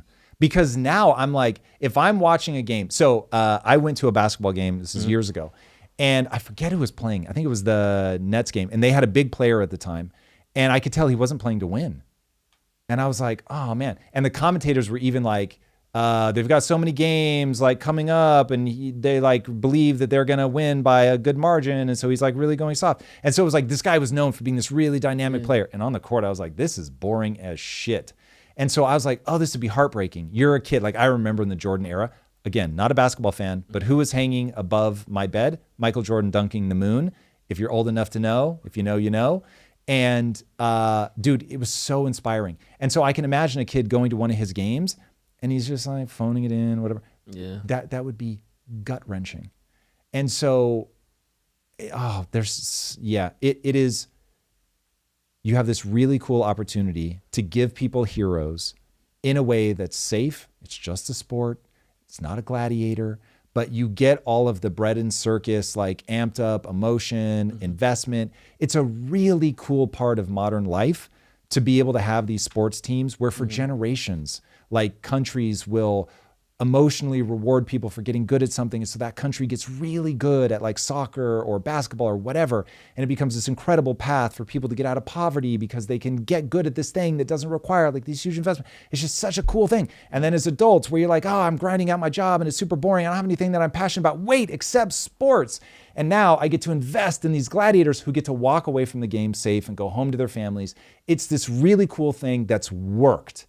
Right? Where we've given people this incredible emotional investment and it works. It gives people the highs and the lows that just add spice to an otherwise maybe mundane life. And so I think it's so cool. And this could just end that. It's really heartbreaking. I got one question and kind of help me square this circle. On one side, it's the Rihanna, I'm not a role model, never meet your heroes. Your dad is supposed to do that. Don't put it on me. I'm here to get a check and pay my Yeah. basketball and go home. But then on the other side, there is we had it good for so long that these players might not understand the impact that they do have. Like, and it's kind of like a general thing of even with America too, is like, is Trump responsible for being a good example for little kids? Should our politicians be the people that we look up to? And we're starting to realize that these people that we claim that are heroes and stuff, they might not be. But on the flip side, where is that line of, I have a responsibility to hold up a certain ethos versus this is just my job, bro. I got paid. I think people should be able to live the life they want. I don't think being in the NBA should mean that you have to be a role model for people. I know Charles Barkley of my generation was really like, I'm not a role model. And I think that's perfectly fine. I think he regrets a little bit of that now, but like, that's just sort of with age. At the time, I don't have any beef with that. Like, if Michael Jordan is like, I want to be that guy, I want to fill that role, and I want to create a persona that is different than who he really is. But if he wants to create that persona for people to look up to, I love it. And then where's the parent's role? Dude, I love any parent that is their child's biggest hero. But I also love a parent being able to point to other people and say, like, take Messi and Ronaldo are a very interesting duo for me. So Messi often claimed, like, I don't know why I'm this good. Like, you know, God gave me a gift. And so, okay, that's one thing. Like, hey, dear child of mine, find that thing that you love where you feel God has given you something special and pursue that. Cool. You've got a guy that you can look up to who's chosen to live his life in a way that survives scrutiny and all that and is just unbelievably talented. Then you've got a Ronaldo who's like, this isn't easy for me, but I work my ass off and I become one of the greatest players of all time through just gutting it out and hard work. In the Bilyeu household, that would be the guy I'd be pointing to. And I'd be like, yo, look at this guy. Look how hard he works. Look how much he takes his diet into consideration. You know, he wasn't like born gifted. He's had to grind and push himself. And like, that's incredible. Cool. I've got my options. So I don't need every player to feel like they have a responsibility because, hey, the world needs your Madonnas and your Sinead O'Connors who are, you know, tearing the Pope up and like fucking dancing in cakes and shit like that. Like, cool. Let there be a panoply of options for me to choose from. But I do love that we have this proxy where we get to see people do this very difficult thing of building an extended career with their bodies, having to push themselves. Like Kobe Bryant, man. I get that you can take a look at him and see like sort of a failed life because it's like, cheated on his wife, rape allegations, whether he got cleared or not. Allegations, that's not ideal. Even his friends were like, he's not fun to be around. Like, he just cannot turn off that obsessiveness. He had a falling out with his parents too. Like, I get it. At the same time, I would like to remind everybody, one of the greatest basketball players of all time, and then won an Academy Award for his film, which was Academy Award worthy. It was amazing. And so when he retired from basketball and got into film, I literally had this like euphoric moment of, I'm going to get to compete with Kobe Bryant because he's now coming into the area where I'm at. And I was amped because I want to go against people that have that level of obsession. It's awesome. And I love my life. And so I get it. Like, you can look at me and I'm a cautionary tale because I don't have kids. Or you can look at me and be like, this is a guy that found what he loves doing and he goes hard in the paint. So I want people to have the options. I want them to pick who they want to hype up to their kids. But having people like that, and sports has just churned them out because it's so physically demanding. Yeah, it's been awesome. This one and people is don't heartbreaking. sleep on his venture capitalist like expenditures too. Like, he had a couple. He was an early like body armor before that popped off. He was like an early investor, stuff like that. So, Dude, he had some I'm things telling cooking, you, man. He had some things cooking. There were two celebrities that when they died, I'd never met either of them. And their deaths really bothered me in a way where I was like, why do I feel like I knew this person and they died? And that was Brandon Lee, Bruce Lee's son. That was the Crow. One, yeah. That one really fucked with me. Yeah. And for years. And then Kobe. And when he died, I was like, wait, what? Like, oh man, very inspiring. Yeah. R.I.P. Kobe, man. And Brandon Lee. No kidding. The Crow was good. Yeah, he's all right. faded though. It's like,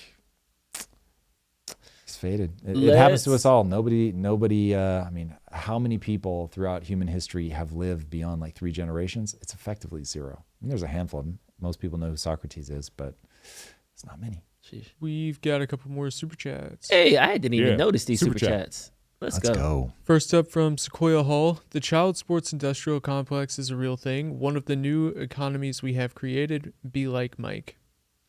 That's actually the Ronaldo story. Like, people don't realize he was in like soccer camp at like 6, left home. He was like ankle weight sleeping with them. Like, so to your point that he like took the stairs, like. Here's the real question. Okay. If a parent is pushing you to do that and they withhold their love if you don't, that's not going to be good. Agreed. If a child, let's say they're usually dad, let's be honest, dad is obsessed and the kid bonds with them over that. I mean, this is literally, I can see myself looking inward at my own life, and they feel connection by pursuing that thing. So that thing then becomes emotionally coded in this feels good, I love this. And then they just have that genetic wiring to also be like, I love focusing on this thing and I get that reward loop in my own brain and this is awesome. Would you let them pursue it from a young age?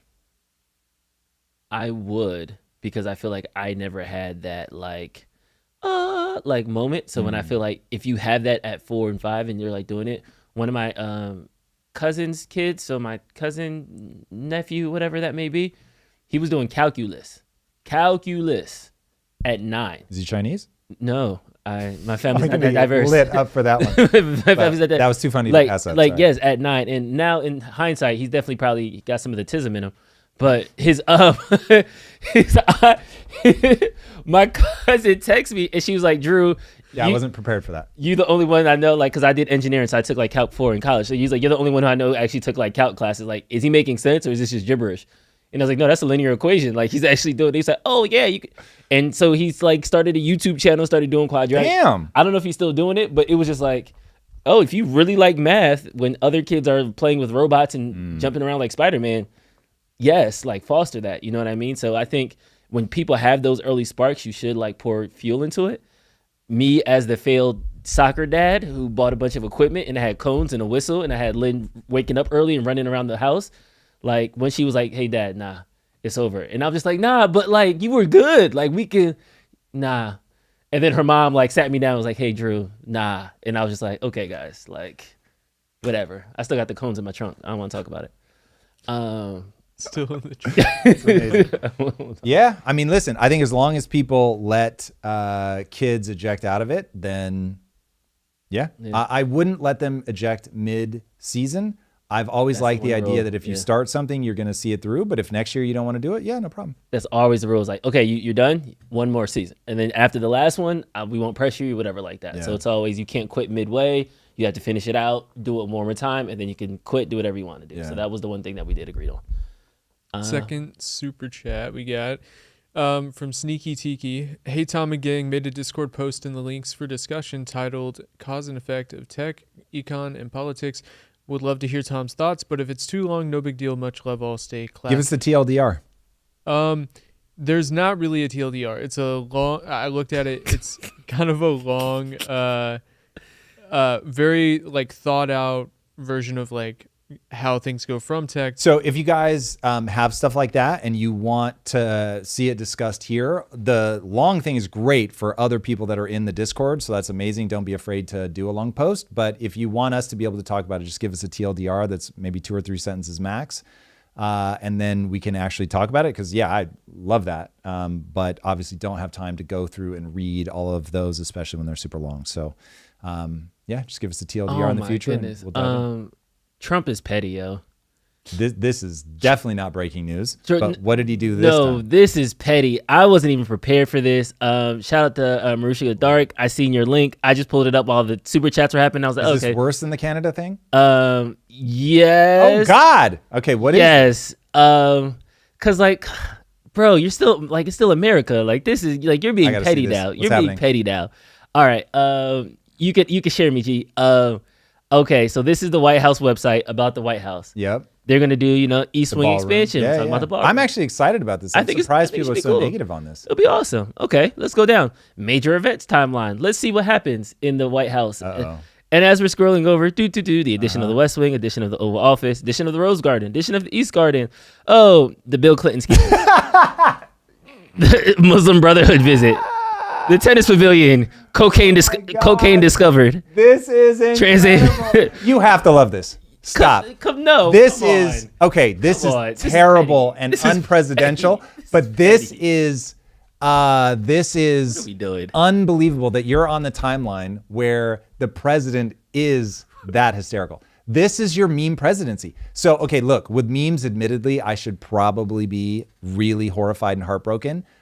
This is a confession. I'm not celebrating this in myself, but I find the memes hilarious. Like the whole way that culture has gotten memeified is both tragic and hysterical. Yeah. So I came for the policies. I stayed for the memes. Like this is ridiculous. This is wild. This is wild. I'm not gonna lie. This is funny. Sorry. Oh my goodness, this is petty. We have yes, Frank. He's childish and petty. We have to call a spade today. It's funny, ha ha ha ha ha. But it's funny like 6'7". It's not funny like the president.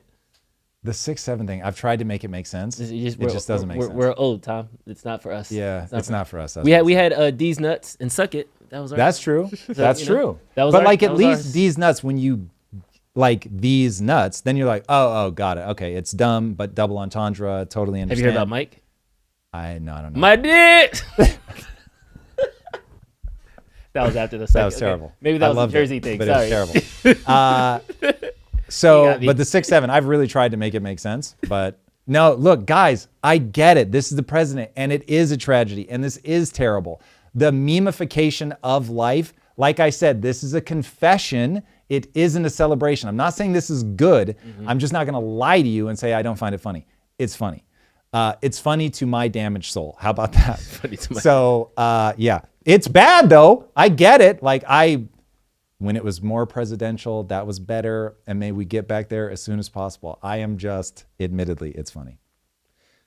Somebody says It's funny to my damaged soul. These nuts is not a double entendre. I don't think it was supposed to be. No, because you would show peanuts. So of course it was a double entendre. Oh. It's like the Big Johnson t-shirts. I still to this day remember our vice principal, of the school coming on and being like, I'm going to read from the dictionary. And then he read double entendre, read the definition. And then he goes, you can no longer wear Big Johnson t-shirts. Thank you very much. And I was like, ah! It was so funny. But man, yeah, if you are roughly my age, you will remember Big Johnson t-shirts were the biggest thing in the world for a hot minute. So, yeah. Mr. G said, I made my daughter cry unintentionally yesterday when I said her generation is in ruins. How old's your daughter? It'd be like that. She 9?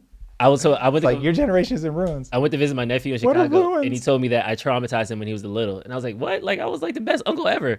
And he was like, you told me not to eat Hershey's because it's going to give you diabetes. And I was 11, and then I did eat Hershey's for 2 years. Thank God. And I'm just He's eating gummy worms, but So but I didn't fuck with Hershey. He was scared of Hershey bars, thinking that if he ate one, and then his mom was like, I used to love Hershey's. Why'd you stop? Because Uncle Drew said I'm going to get diabetes. And then Uncle Drew's right. Wish somebody told me that when I was 9. Yeah, right? For me, I thought I was helping. Exactly. I thought I was helping. You were. That's the I thing. A ruined little candy trauma for him. goes a long way. Whatever. All right, well. A random one like that. My mom, I once said to my mom, because she smoked and I hated that she smoked, and so many people in my family smoked.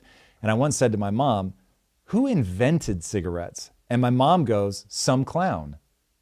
And so, Drew, I must have been 23 when I suddenly realized, oh my God, she didn't mean Bozo the Clown. So in my mind, there's just an image of Bozo the Clown invented cigarettes. And it was just in the back of my mind for a decade or more. So I was like, yeah, parents end up doing weird things to their children with absolutely zero intention. You just go, yeah, thinking, of course, that the kid understands what you mean when you say some clown. Absolutely. But yeah, Absolutely. Whoa, a clown invented cigarettes. That's wild. Okay, we're going to trigger some people on this, but I think it's important because we talk about problems a lot. So I think it's important to talk about solutions. And a lot of things that I've seen in the chat, a lot of things that Tom has talked about in the deep dive is like, we gotta take more responsibility. We got to make sure our house is clean, our neighborhood is clean, start on our block. We're not going to change Donald Trump's mind. We're not going to change the Republican Party. But if we can change our family, our neighborhood, we can make those differences. Ourself first, yes. Ourself. What's in my heart when I always say it is, look, I don't know that we can help the world, but we can certainly help ourselves, hopefully our families, and then if it echoes out from there. But that really is me saying, at least you. Yeah. So I came across this post and I was like, this is interesting, especially with the economic turmoil we were talking to. We were talking in chat a couple weeks ago. Somebody was like, people don't even have money to get on the property ladder. I can't even start getting into stock investing. I seen this and I was like, okay, these are some actual tips that could help. So I wanted your reaction on these 5 things. These are 5 things I would never do after becoming financially literate. So here's 5 things I will never do as someone who got financially illiterate but used to be pretty bad with money. Number 1 will make a lot of people angry, but it's going to be hard to disagree with. Starting with number 5, I'm never going to pay for food delivery. I'm already wasting money by not making the food at home. Why would I make a $15 or $20 hamburger $35 or $40 just because I'm too lazy to get in my car and drive to go get it? Food is a recurring expense. We all have to eat. I'm not going to make that any more expensive than it has to be. Unless I'm socializing with others and it's an activity, I'm not going to pay a premium for being lazy. Number 4. Interesting. I would say that is a mistake. So there's a great example. Let me be very thoughtful in my words here. There is a point at which you can monetize your time so well that you are better off doing anything that creates efficiencies, obviously within reason. I've been paid a lot for an hour of my time, like a lot. And at some point, it's like I'm better off finding more opportunities like that, putting all my time and energy into getting my name out there. Like for instance, I would be much better off doing research, which is exactly the thing that I leverage, whether it's in a deep dive or when we go live and all that. Like if people think that God beams these ideas into my head in the middle of the night, they would be incorrect. So I spend an inordinate amount of time researching all the things that we do as a company. So am I better off spending time researching because I can make way more in the whatever 30 to 40 minutes it would take me to leave my house, go get that stuff, deal with all that and come back versus just have it ordered and come to me? I can monetize that time way more than the $15 or whatever that it's going to add to the bill.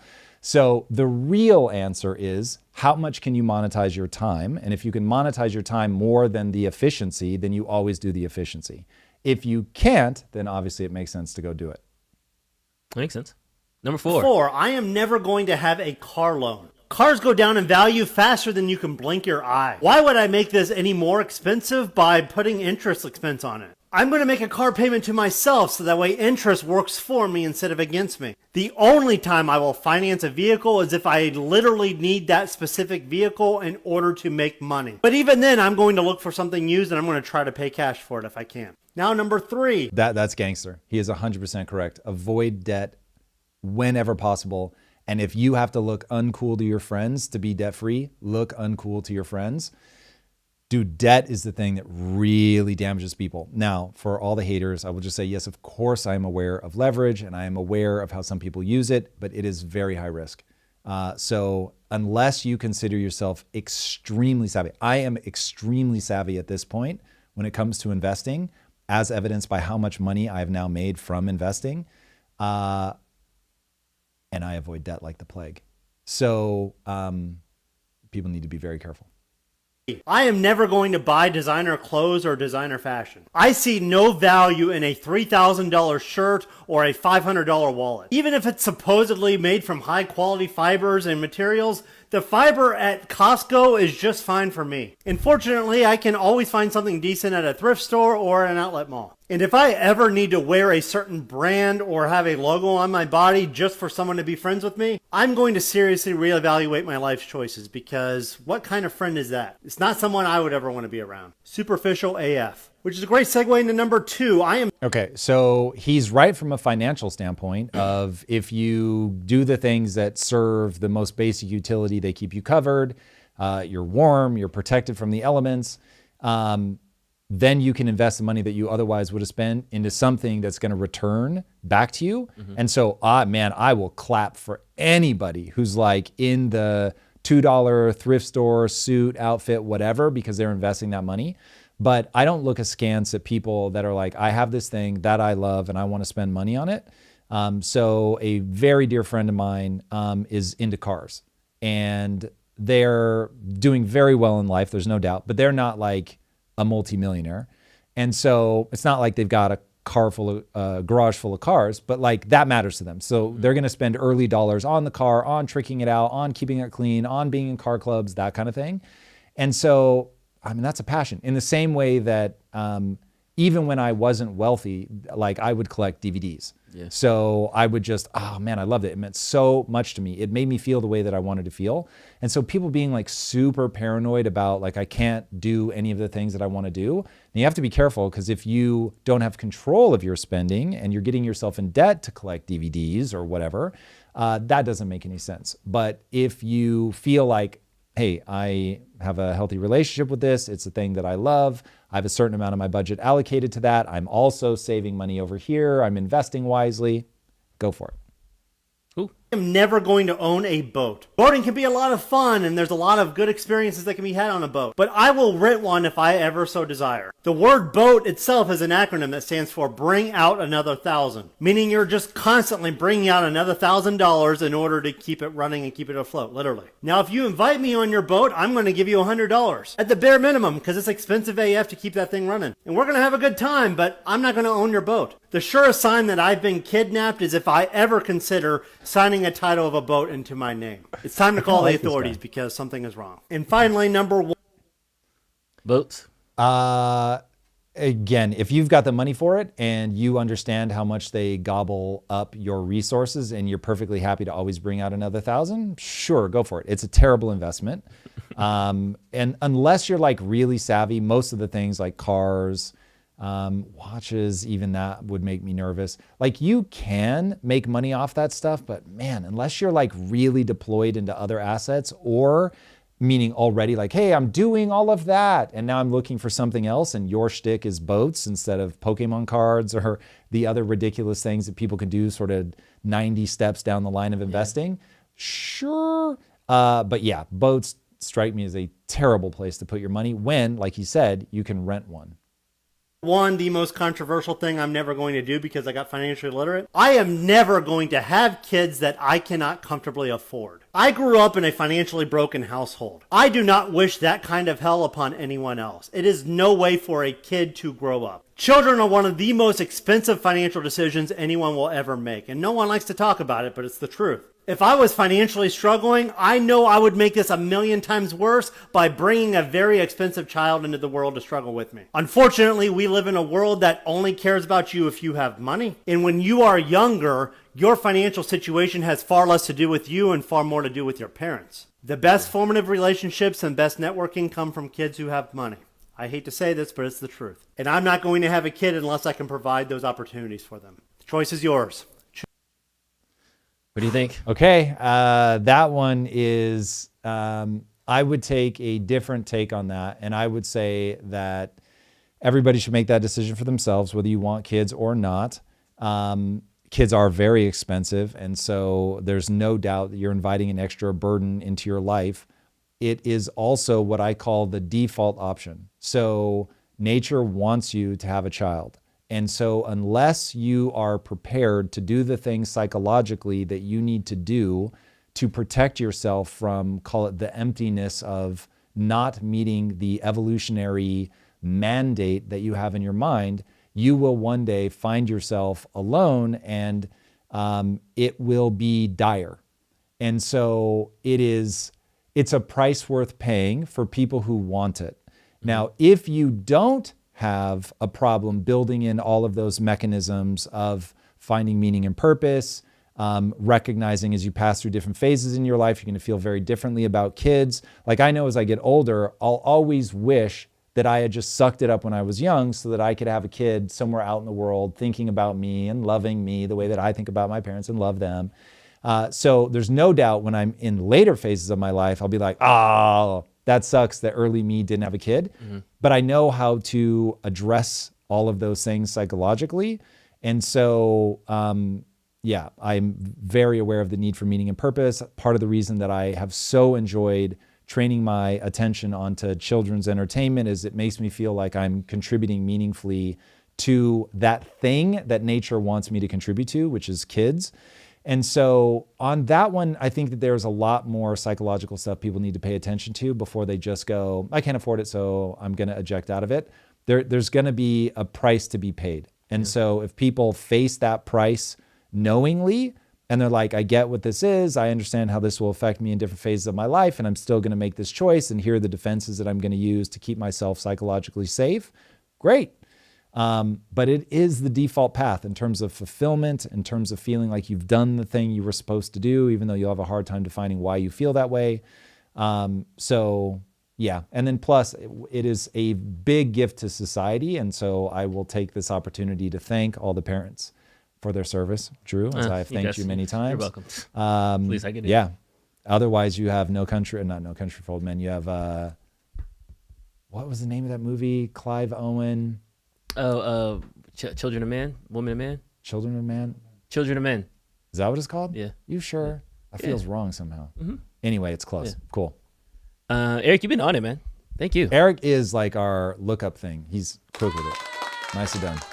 That reminds me of this Idiocracy. Yeah, people are saying it is Children of Men. That Elon tweeted a couple days ago. That like directly aligns with that last point.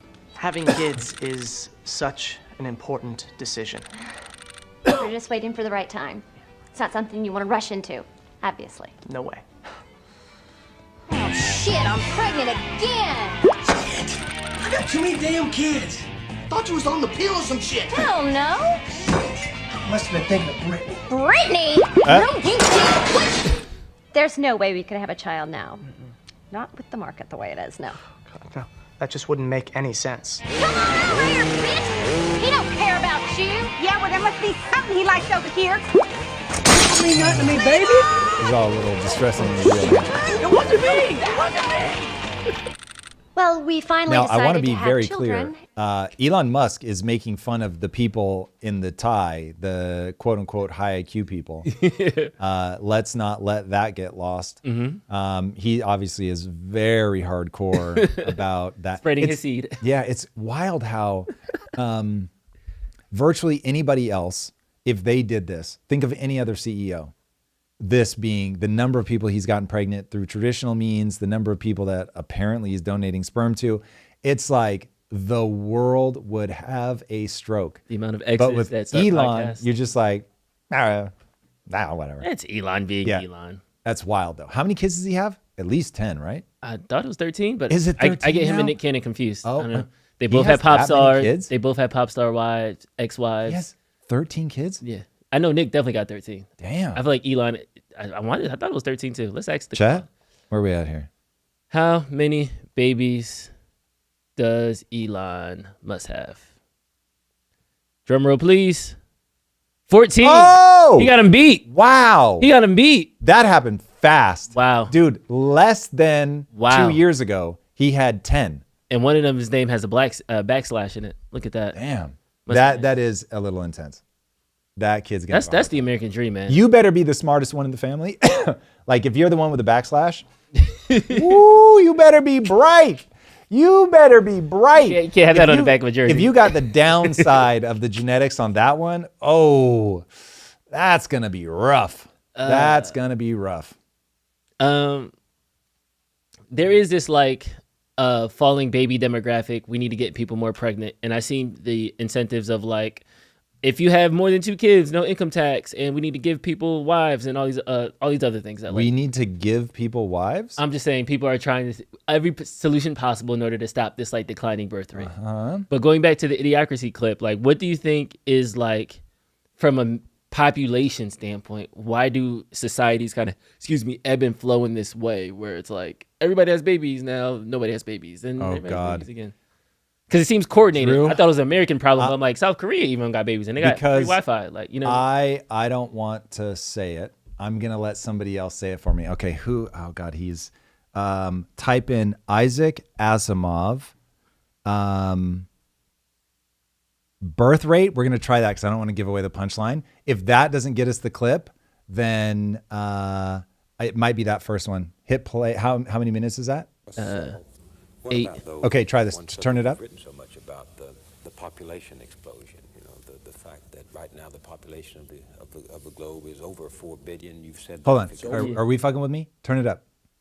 Can you turn up a little bit? Over 5 billion. Yes, you've said if it continues at its 2% growth rate a year, it'll be what in another? Well, actually, it's down to 1.6%, but with a higher population, it's the same amount in actual numbers, 80 million a year.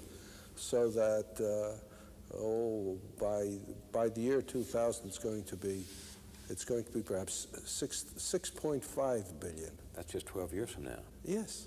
You're at 8 going billion up now. Very fast. How many people do you think the Earth is able to sustain? I don't think it's able to sustain the 5 billion in the long run. I was wrong about that. I mean, right now. Oh God, maybe this isn't going to be the one. I might have to give the punchline away. Skip. Right. Just do the 10-second skips and see if he gets to it. Possibly improve the conditions of everyone. My We forward can't button raise doesn't work. the entire world to the average standard of living in the United States because I don't think we have. Okay. Put him to 2x. No. Hold on. Because I feel like we could do the. I can look at him on X.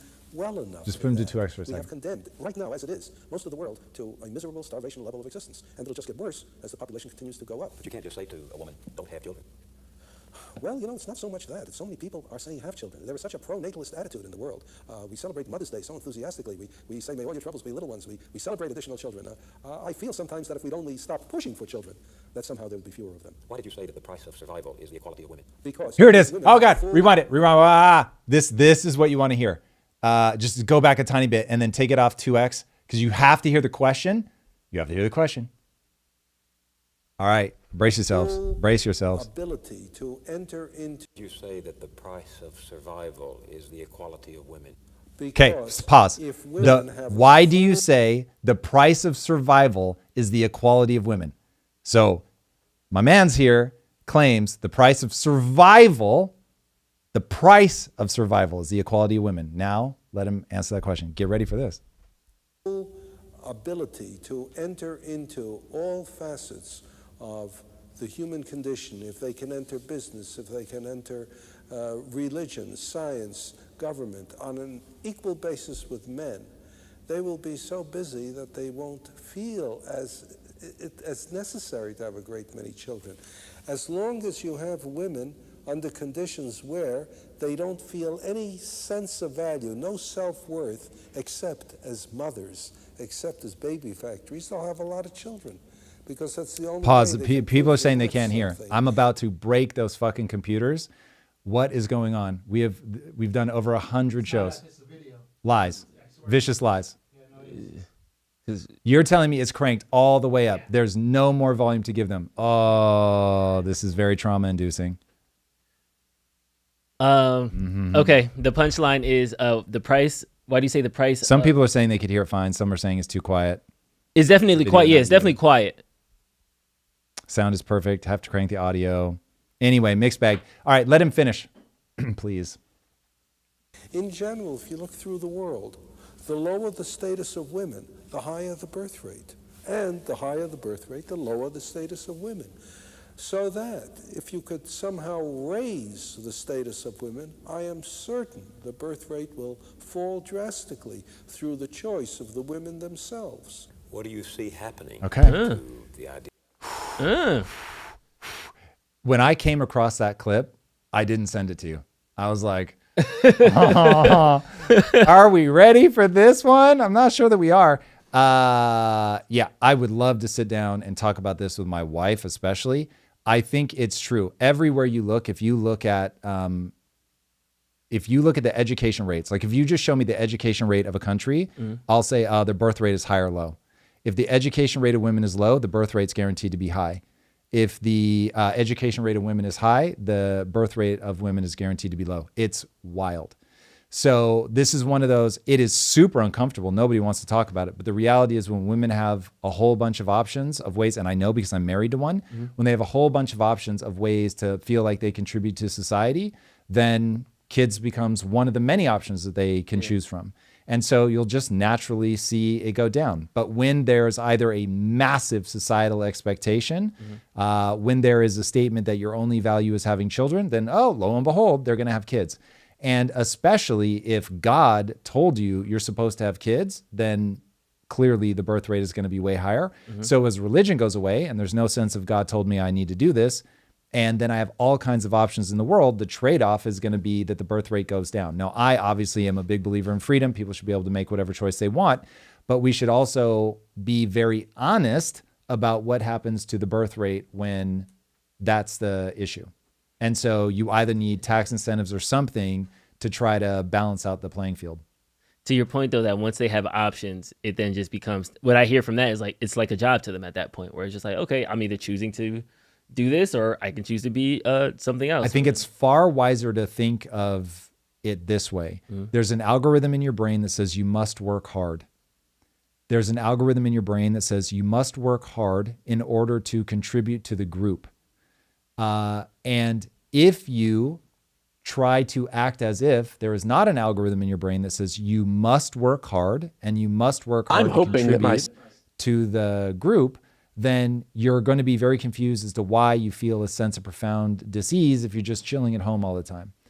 And then you'll understand why, if that's the thing, part of, it's not the sum total, but if that's part of the evolutionary algorithm that's pushing you to have children, if you siphon off that and point it at something else, a career is just an easy example, then you're like, oh, I've done that. I'm doing a job, but this is why people really care about their job having meaning.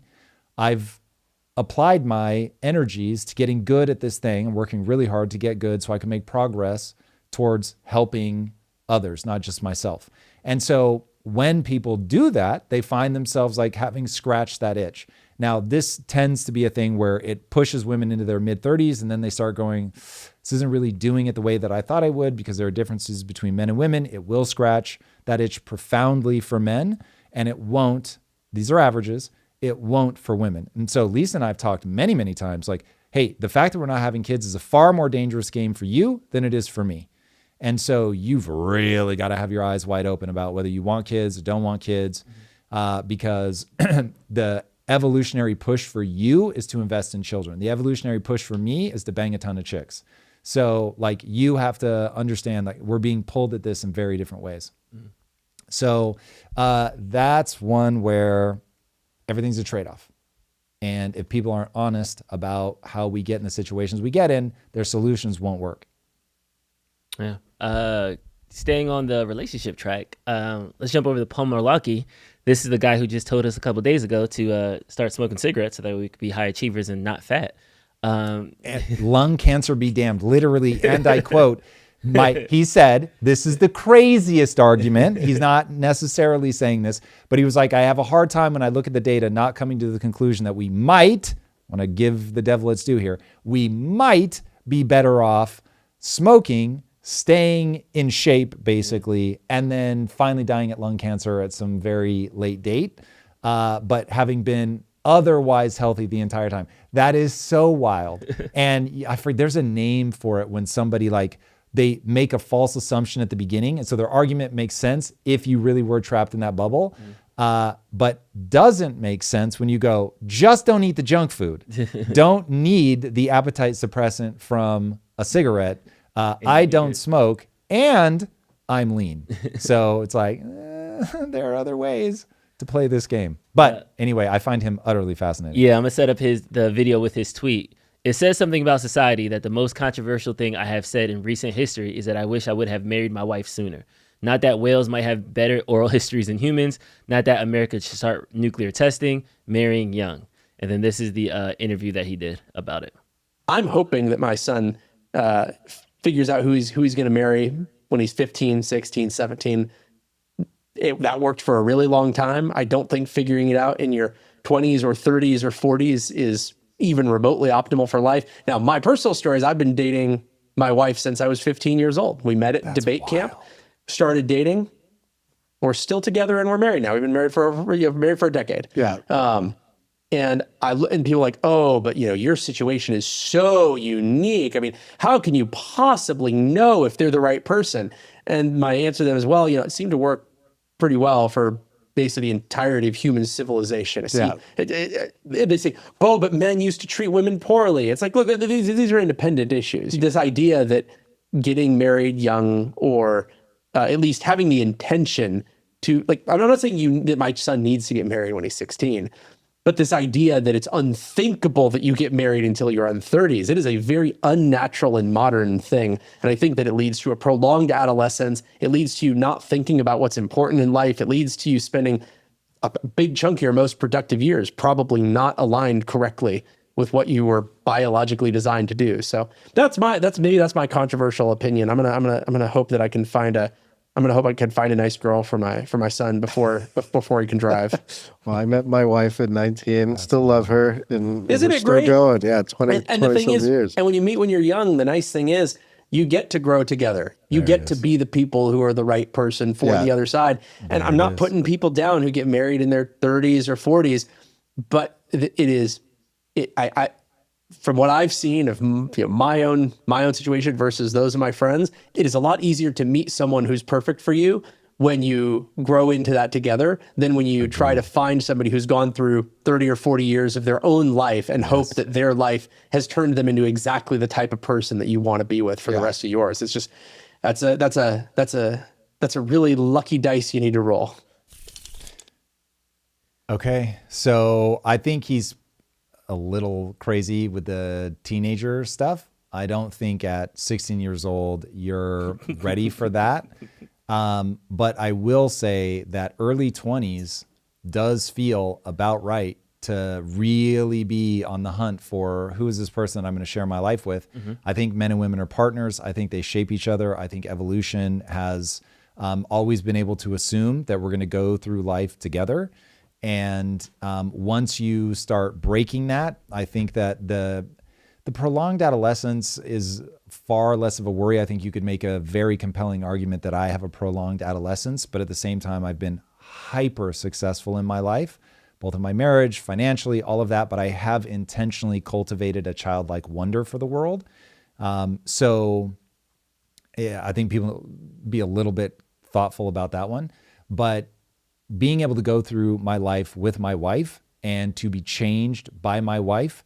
I've talked about this many times, but I had a realization one day where I was like, whoa, I don't even want to know who I would have become if I hadn't met you, because of the way that she pushed me and loved me and supported me, like all the things. Like, it's really, really, really been incredible. It's been the greatest gift of my life.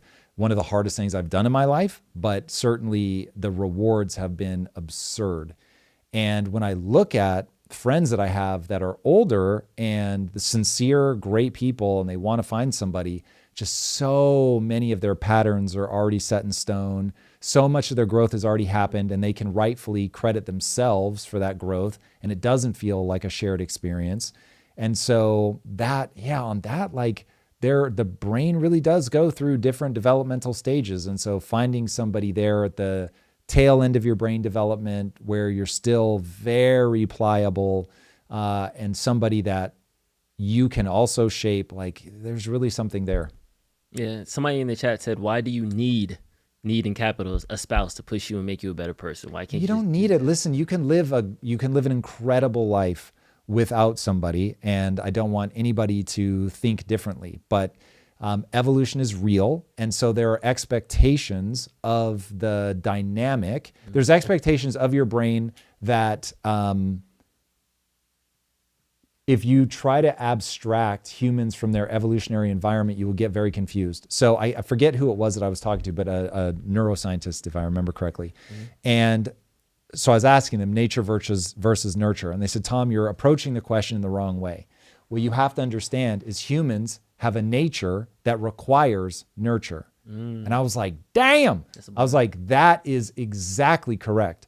And so I believe that we all have potential, right? The only belief that matters, if you put time and energy into getting better at something, you will actually get better at that thing. But when you have somebody in a partnership with you, especially in a male-female dynamic, there are we have evolved to be good at different things. And when you come together and now you get both halves of that whole, it's like, oh, damn, the things that I'm weak at, you're really good at. The things that you're weak at, I'm really good at. This has become my favorite study. So there was a sleep study done to find out the difference between men and women. And what they found was if a baby cries in the night, the husband will often sleep through it. So that noise does not wake him up. And the wife is like out of bed like a shot. And a rustle in the leaves will wake up the husband and the wife will sleep through it. And I know I've said this before, but Lisa will sleep through our house alarm going off. Now our house alarm going off is atomic. It is so loud, it scares me awake. Like that's how loud this is. And I will be up and out of bed and halfway to the door before I even realize it. And I mean that literally. I'm like getting out of bed, my feet have already hit the floor and I'm like, whoa, what's happening? Oh my God, the alarm's going off. And so there's something deep in my programming because I'm not consciously getting out of bed. I am just, there's something that compels me to get out and to move towards the danger in a way that my wife doesn't even perceive the danger. Yeah. So it's utterly fascinating. Now you put those two things together and you cover your bases. One is dealing with protection. One is optimized for protection. It's probably a better way to say it. And the other is optimized to nurture. Doesn't mean the guy can't nurture. Doesn't mean the woman can't protect. It just means they're both optimized for different things. And so once you understand, oh, there's like 1,000 things in our lives that are like that. And then also, maybe other guys feel differently. Maybe I am just exactly what evolution had in mind. But my wife has had a very easy time getting me to reach higher and go farther via impressing her to get sexual access. Mm-hmm. And so my wife is hardwired. I wish she was in the chat right now because she said this a million times. I think she's even said it on camera. My wife is very turned on by when I do things that make me look powerful. And so, well, now I'm getting rewarded for being powerful because she's legitimately like, oh shit. Like, and so I'll do something, be up on stage, do something that's hard, like push through this very difficult thing. And she's like, whoa, that is like a major turn on. And so now that makes me want to do more of those things and want to be better and want to improve. And so it's just like nobody else has that tool in their arsenal. There's nobody else that can use seduction or that look of like, oh my God, that turned me on in the way that my wife can. So there is something about that. It's so funny that people go to simp on this. It's hilarious. This reminded me of a link I'm pulling up. Keep talking. It's super powerful and has definitely made me a better version of myself for sure. So funny. All right. So then this woman, she went on Twitter and she wrote like a poem, like a soliloquy. So this is tangentially in the same vein, but it's not one for one. But it talks about how women perceive men in a different way. So it's a little bit of a lot. Bear with me. I should have pulled the link, but I was like, this is not going to blow up. And then I seen last night, it like popped. And I was like, well, we got a full doc. We're not going to get to it. And then, of course, you bring it up. So Worm Girl originally tweeted, female sexuality must be very confusing for men. I experienced my own female sexuality, and I'm still quite confused by it. And then Aurora Vesterum tweeted this. This sounds like a poem. Female sexuality must be one of God's cruelest jokes. I hate simps with a passion, but their attention still hits like dopamine. It's flattering, nourishing, until it starts to feel like emotional debt. I don't want to carry a man's feelings like groceries. I'm not your therapist, and I don't want to be your mother. What I actually want is the opposite, a man who never flinches, an unmoved mover, someone so steady it drives me insane. I'll spiral, perform 5 acts of hysteria, and he'll just breathe. That calmness feels like power, maddening, magnetic power. It's frustrating, but it's also unbelievably hot. Making love sounds beautiful until it starts to feel meek. I don't want to be worshipped. I want to feel taken, not violated, but claimed like a war bride slung over the shoulder by someone who could kill a bear with his hands and then remember to bring me flowers later. They say women orgasm when they feel safe, maybe, but I've never felt more alive than when I felt ravished, not physically endangered, but spiritually conquered. There's a difference. I want to feel a man's frame, like gravity, not sentiment. So yes, it's confusing. Every girl wants the Disney ending, but we also want Attila the Hun. We crave gentleness and destruction in the same breath. We want to be cherished and devoured, and the worst part, both feel like love. And I was just like...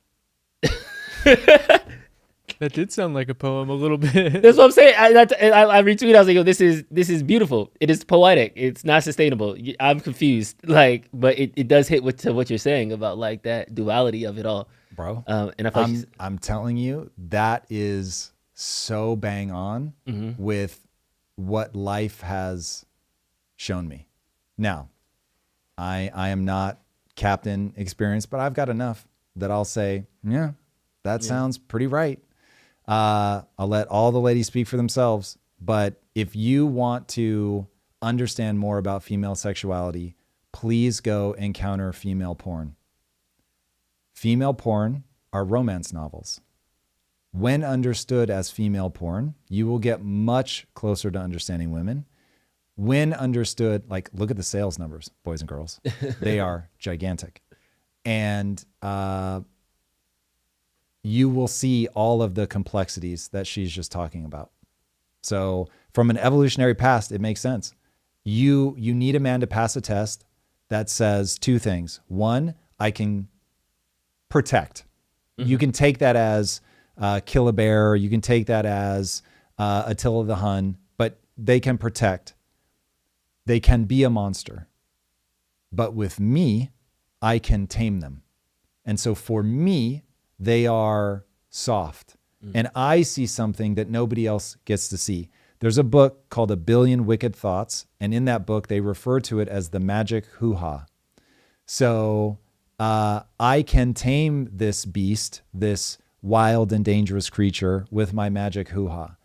And it's also true. It is a very complex game that is super weird and bizarre.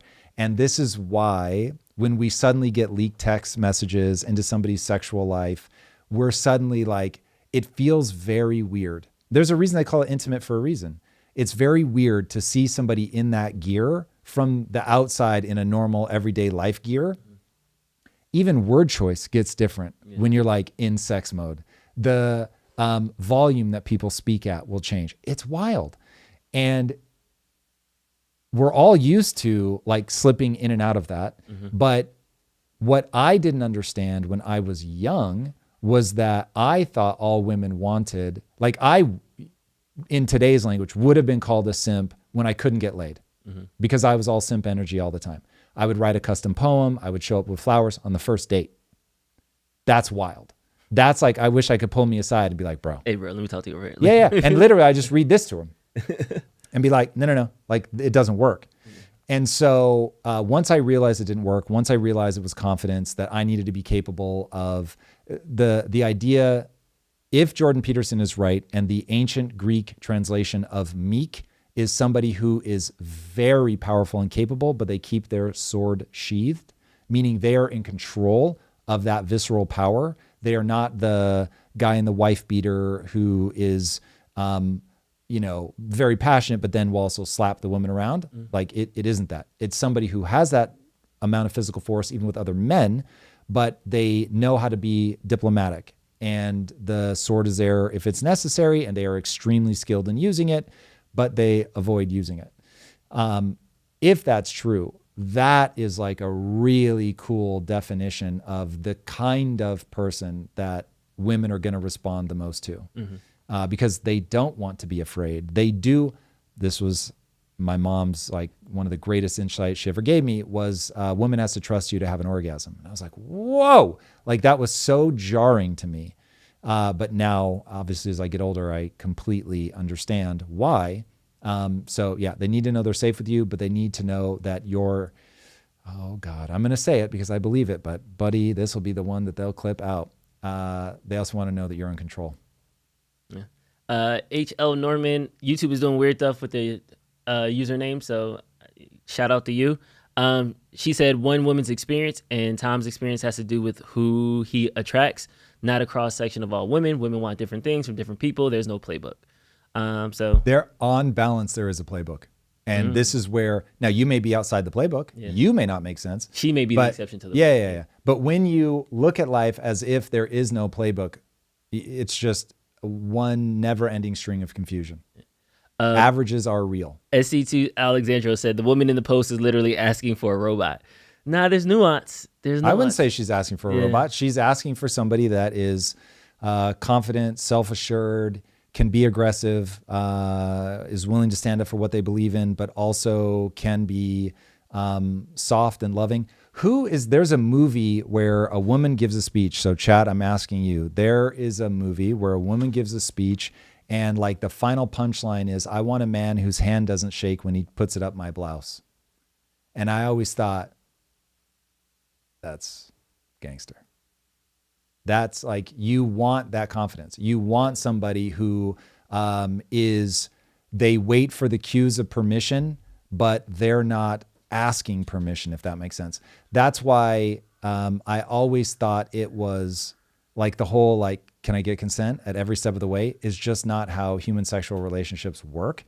But at the same time, a guy that can't pick up on no cues is going to hell. So it's, yeah.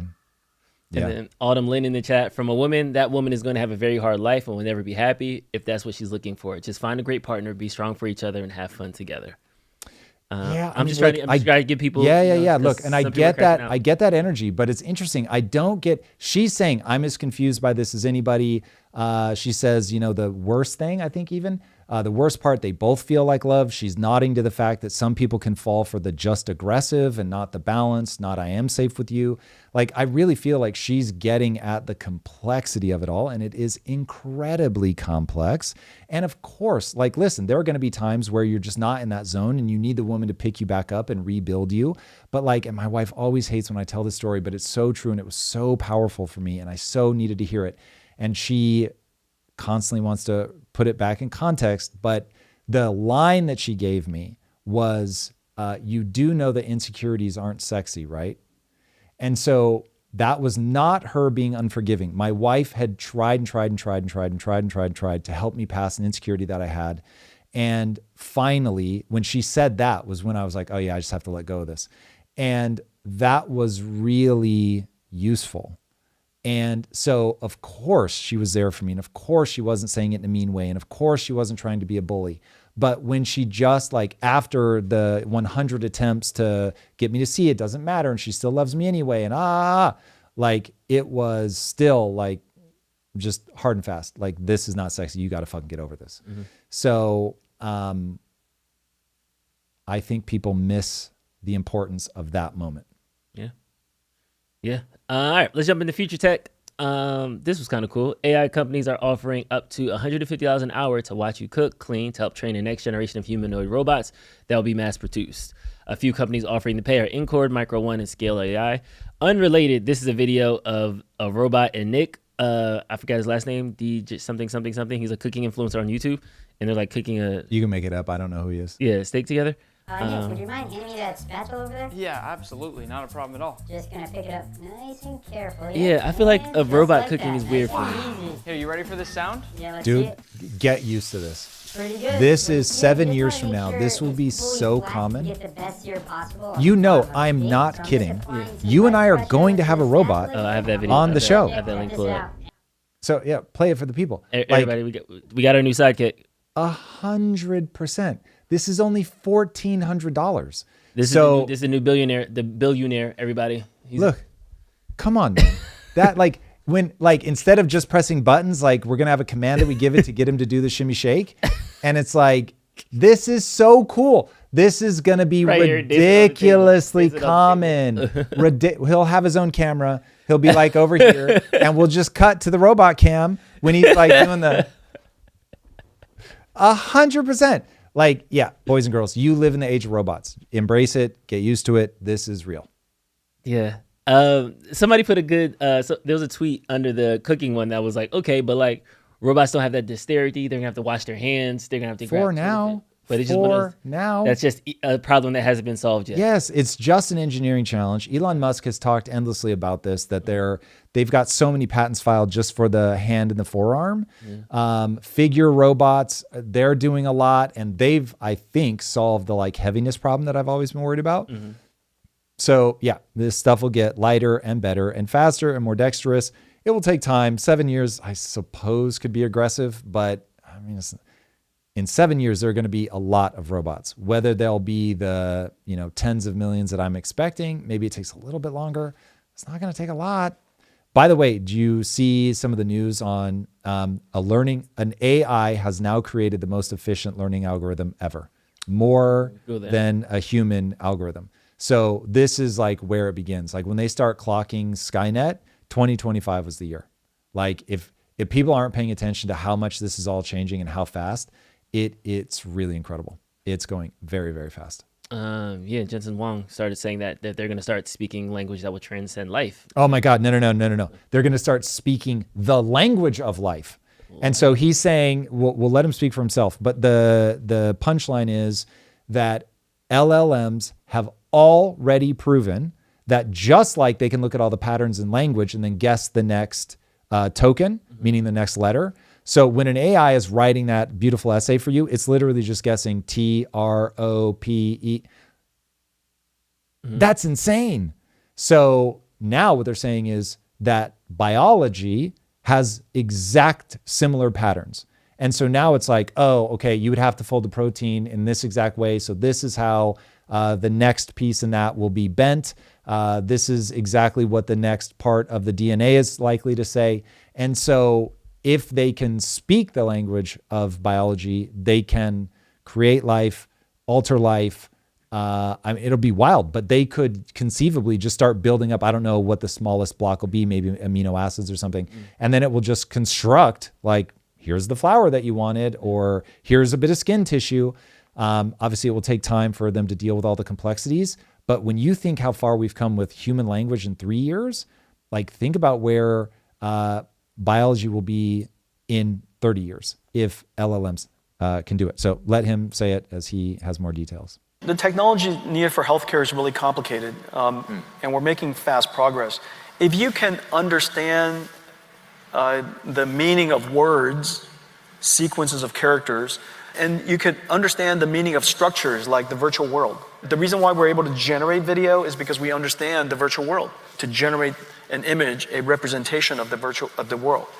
If you can understand worlds, is it possible that you understand proteins and chemicals that have structure? And the answer is yes. And so we're increasingly getting closer to understand the meaning of proteins, AlphaFold and others.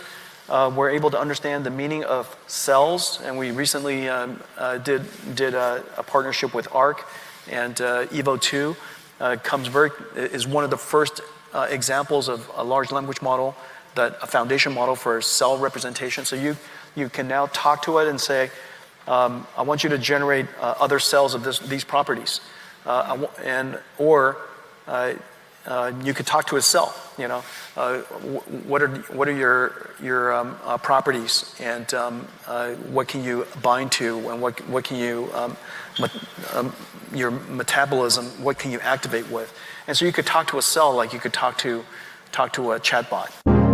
Dude, that's wild. That's going to be really transformative. But when people talk about AI ushering in this like utopic age, that's the kind of stuff they're like just thinking down that path. Imagine, okay, the AI can talk to the cell and you take damage, right? You get a burn or something. And you'll be able to take your own cells, put them in a dish, have AI do whatever the AI does, however they interface. And they're already creating interfaces where synthetic cells can talk to brain cells using the same like communication pathways of electricity, like ultra low voltage electricity. So like we're already doing that. The cells can learn the language, so they know what to say. They know how to interpret what's being said to them. So you've got this burn. So then it's like, okay, give me your DNA. I'm just going to make a bunch of skin cells for you. It like makes those skin cells, you put them back over. Or let's say that, oh, we need to go in and repair your DNA. Cool. Give me a digital copy of like the perfected version of your DNA, which I'll know because we're going to run it in simulators. And so we're going to get your DNA and we're going to run it. And we're actually going to see what it would create. And we're going to see like, we'll run your DNA versus like 100 years of aging. And so they'll be like, okay, yeah, cool. Everything's fine. He gets to 120, no diseases crop up. Yep, we now give that to the AI and say, okay, go in and this will take a while, but using biological nanomachines, you go in and alter the DNA. This already exists inside of our cells. This is RNA. Yeah. And so you go inside of the cells, you talk to the chemical messengers that methylate your DNA, which is exactly what aging is. that methylation process of saying like, read this part of the DNA, ignore this part of the DNA. And in putting those markers, I am a skin cell, I'm a heart cell, whatever. Okay, that's the process that begins to fall apart. And so you start mismarking and it's like, I think I'm a skin cell, but I might also be an eye cell. God. And so that's what ends up happening. And so if you could go recommunicate to those, this is exactly what it should look like. And then it goes and like remethylates. Oh my God. Like you could literally age somebody backwards. Now, this is one where it's like, okay, that's probably 30 plus years out. But the fact that we're already taking those early steps now is wild. And to that point of the timeline, Google just announced their quantum computer Willow, and the Willow chip is already solving problems that have taken 10 septuplin years to solve. So who knows if they might be able to close that gap even more once quantum catches up. Yeah, here's ABC's Elizabeth Schulze with a rare look inside Google's quantum computing lab. It's a breakthrough that could lead to a world once only thought possible in sci-fi. Our exclusive look inside Google's quantum computing lab in Santa Barbara, California. Not everyone gets to look at these things up close. Where Julian Kelly is part of a team building this, a quantum computer running on a special chip called Willow. This chip is what's actually doing all those calculations super fast. Exactly. It solved a calculation in just a few minutes that would have taken today's fastest supercomputer 10 septillion years. That's 10 followed by 24. Pause it for a second. So the thing that people don't realize is, okay, we already feel like we're in a world that's moving fast, but that world is held back by compute. And when you start like trying to figure out, okay, how do we scale all this stuff? You start running into energy and compute. So we need more chips or faster chips, and we need energy or more efficient algorithms. And they're all happening. You're getting faster chips. So China claims that they've created a chip that is 1,000 times faster than, I don't know if it's NVIDIA's top of the line, but that was my understanding when I read the headline. So if that's true, and they've actually gotten silicon to be 1,000 times faster, dude, that's transformative. I'm going to assume that it's like laboratory settings or something, and this is not yet in mass production. But like that was already like, okay, I'm waiting for more information on that. Obviously, China's been cranking out these insanely efficient algorithms. And then with the help of AI and material science, we ought to be able to drop the cost of energy like super, super low. And then not to keep beating China's chest here, but they're also just going ham on nuclear. So their energy production is absolutely insane. So it's like, if quantum is also like all of a sudden you take your AI timeline and you shrink it by 10 septillion years, bro. So it's like, what? Like you can't even comprehend that. Now, look, quantum is still quite a ways away. But there's a reason, despite my protestations, there's a reason that the Trump administration is taking a position inside of some of our quantum computing sector. So it's important, and it's probably a little closer than like myself would like to believe. I'd love some of this stuff to take longer, but it's just not. Yeah, it's happening. And I kind of want to jump over to some of the... I don't want to say aughts of it all, but some of the complaints that are happening that might curtail this. One thing that's been passing around recently is the data center prices. So the price of electricity juiced by demand from power-hungry data centers is being passed on to residential customers. I was yesterday years old when I found out that data centers don't pay their own electricity. I did not know that. What do you mean they don't pay their own electricity? They do. I might be today years old. This sounds like a lie. It literally, New Jersey just is passing a bill. Unusual Whales tweeted that out too. I don't have that one queued up. They just passed a bill that data centers will now have to carry on their cost of the of the electricity that they generate. So before it was, I guess they were trying to get the utility approval, and that's why they had all these congressional board hearings. We could go to the Chama. There's no way this is true. That is what's happening. That's why everybody's electric bill is going up. Because I love a good if they could even get all the electricity they want, like if they're saying that they're getting preferential treatment, they would just literally take all of the energy. Yeah. But they need to get approval in these certain sectors. So it's similar to, you can't just start a new internet company. You have to go into the town, get approval from all the internet companies, then you can lay the lines. Welcome to regulatory capture. Yeah. So it's in that same vein. In New Jersey, a bill was introduced to make sure data centers pay for electricity they use. because as of right now, they don't have to pay for it. And then that is not. Then Chamath came out. I'm gonna have to look at this. This is wild. Yeah, that's crazy. That's crazy. So wholesale electricity costs as much as $267 more than it did 5 years ago in areas near data centers. That's being passed on to the consumer. So we're seeing all these high power demands. And then he retweeted, Google was about to lose a vote by the Indianapolis City Council and withdrew a proposal for a $1 billion data center. Microsoft pulled a similar project in Wisconsin based on community pushback. Are these isolated incidences or the beginning of a trend? If the data below is accurate, then we should expect that more local communities will push back to stop data centers build-outs in their region if it spikes electricity prices so much. Of course. A solution, however, is that these hyperscalers to use their robust free cash flow to go into local areas and pay for solar plus storage or pay for the electricity for every resident. Let's go. Either way, the hyperscalers should take the electricity cost of local residents to zero and start buying goods. Yes, Otherwise, obviously. I expect more local communities to push back on these data Bro, centers. of course. The AI build-out that needs to happen. Yeah, listen, shout out to Chamath. Yeah. Yes, obviously. Like, that's crazy. You can't have a business come into your area and be like, subsidize me. That's stupid. But a lot of businesses go into areas and they get subsidized. Yeah, but that's crazy. So I'm saying, like, listen, you're not going to hear me as a capitalist. I'm like, the businesses need to carry their own weight. Let's go. Like, yeah, this kind of thing is dumb. This is why the government needs to stay the hell out of this. And first of all, these guys should be able to generate like their own power, like let them do their own thing. Chamath's idea is also great. Let them go in and say, hey, everybody, we want to build a data center here. And we're going to, using this plan, take your electricity cost to zero. We're going to be doing all these different things. And then people are going to be like, whoa, yeah, word. Like, we're here for that. Love it. But you can't just rock up, build something and be like, sorry, your electricity costs now suck because we're in the area. Can't do that. Yeah. And there is more rising concerns that data centers are taking a strong majority of the electricity in the area. You have to deregulate and let them create energy. You have to. More nuclear power plants. Look, people should be beaten to death if they're voting with a graph that shows how much energy China is creating versus us. It's, dude, they aren't beating us by a little. It's almost a vertical graph compared to us. It is so dumb. It's so dumb. People don't think this stuff is consequential. I think some people hate America enough that they just have this vague sense of America should fail, not realizing you're on the ship. But yeah, like, yep. So what's this cost of energy? Yeah. This is a cost of energy. But there's another one. Switch off for a second.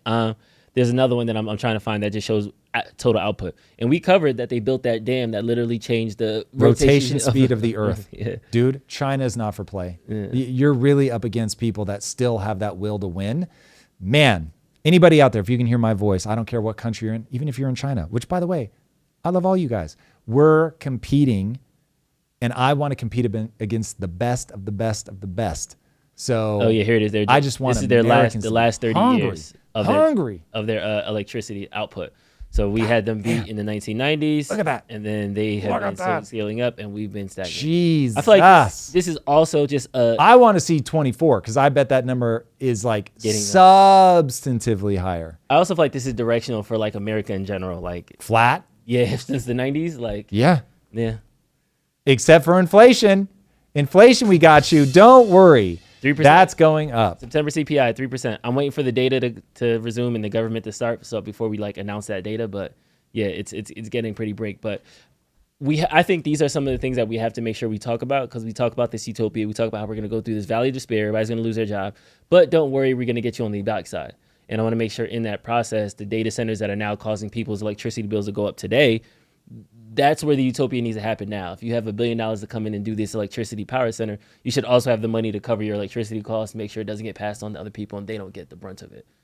That's like we can make as many robots as you want, but you have to make sure that you're paying for the construction of the robot, the electricity the robot needs, the land that the robot needs. Let the private market, let entrepreneurs build the robots and charge what they can charge. But we are so like fixated on making everything free, regulating everything to death, that we're not letting the free market do what the free market does. And so now the bad news is because that we've spent so much time unfreeing the free market that we're actually looking at China and going, well, the only thing we can do is out China. It's like, Jesus, man, that's really bad logic. That is piss poor logic.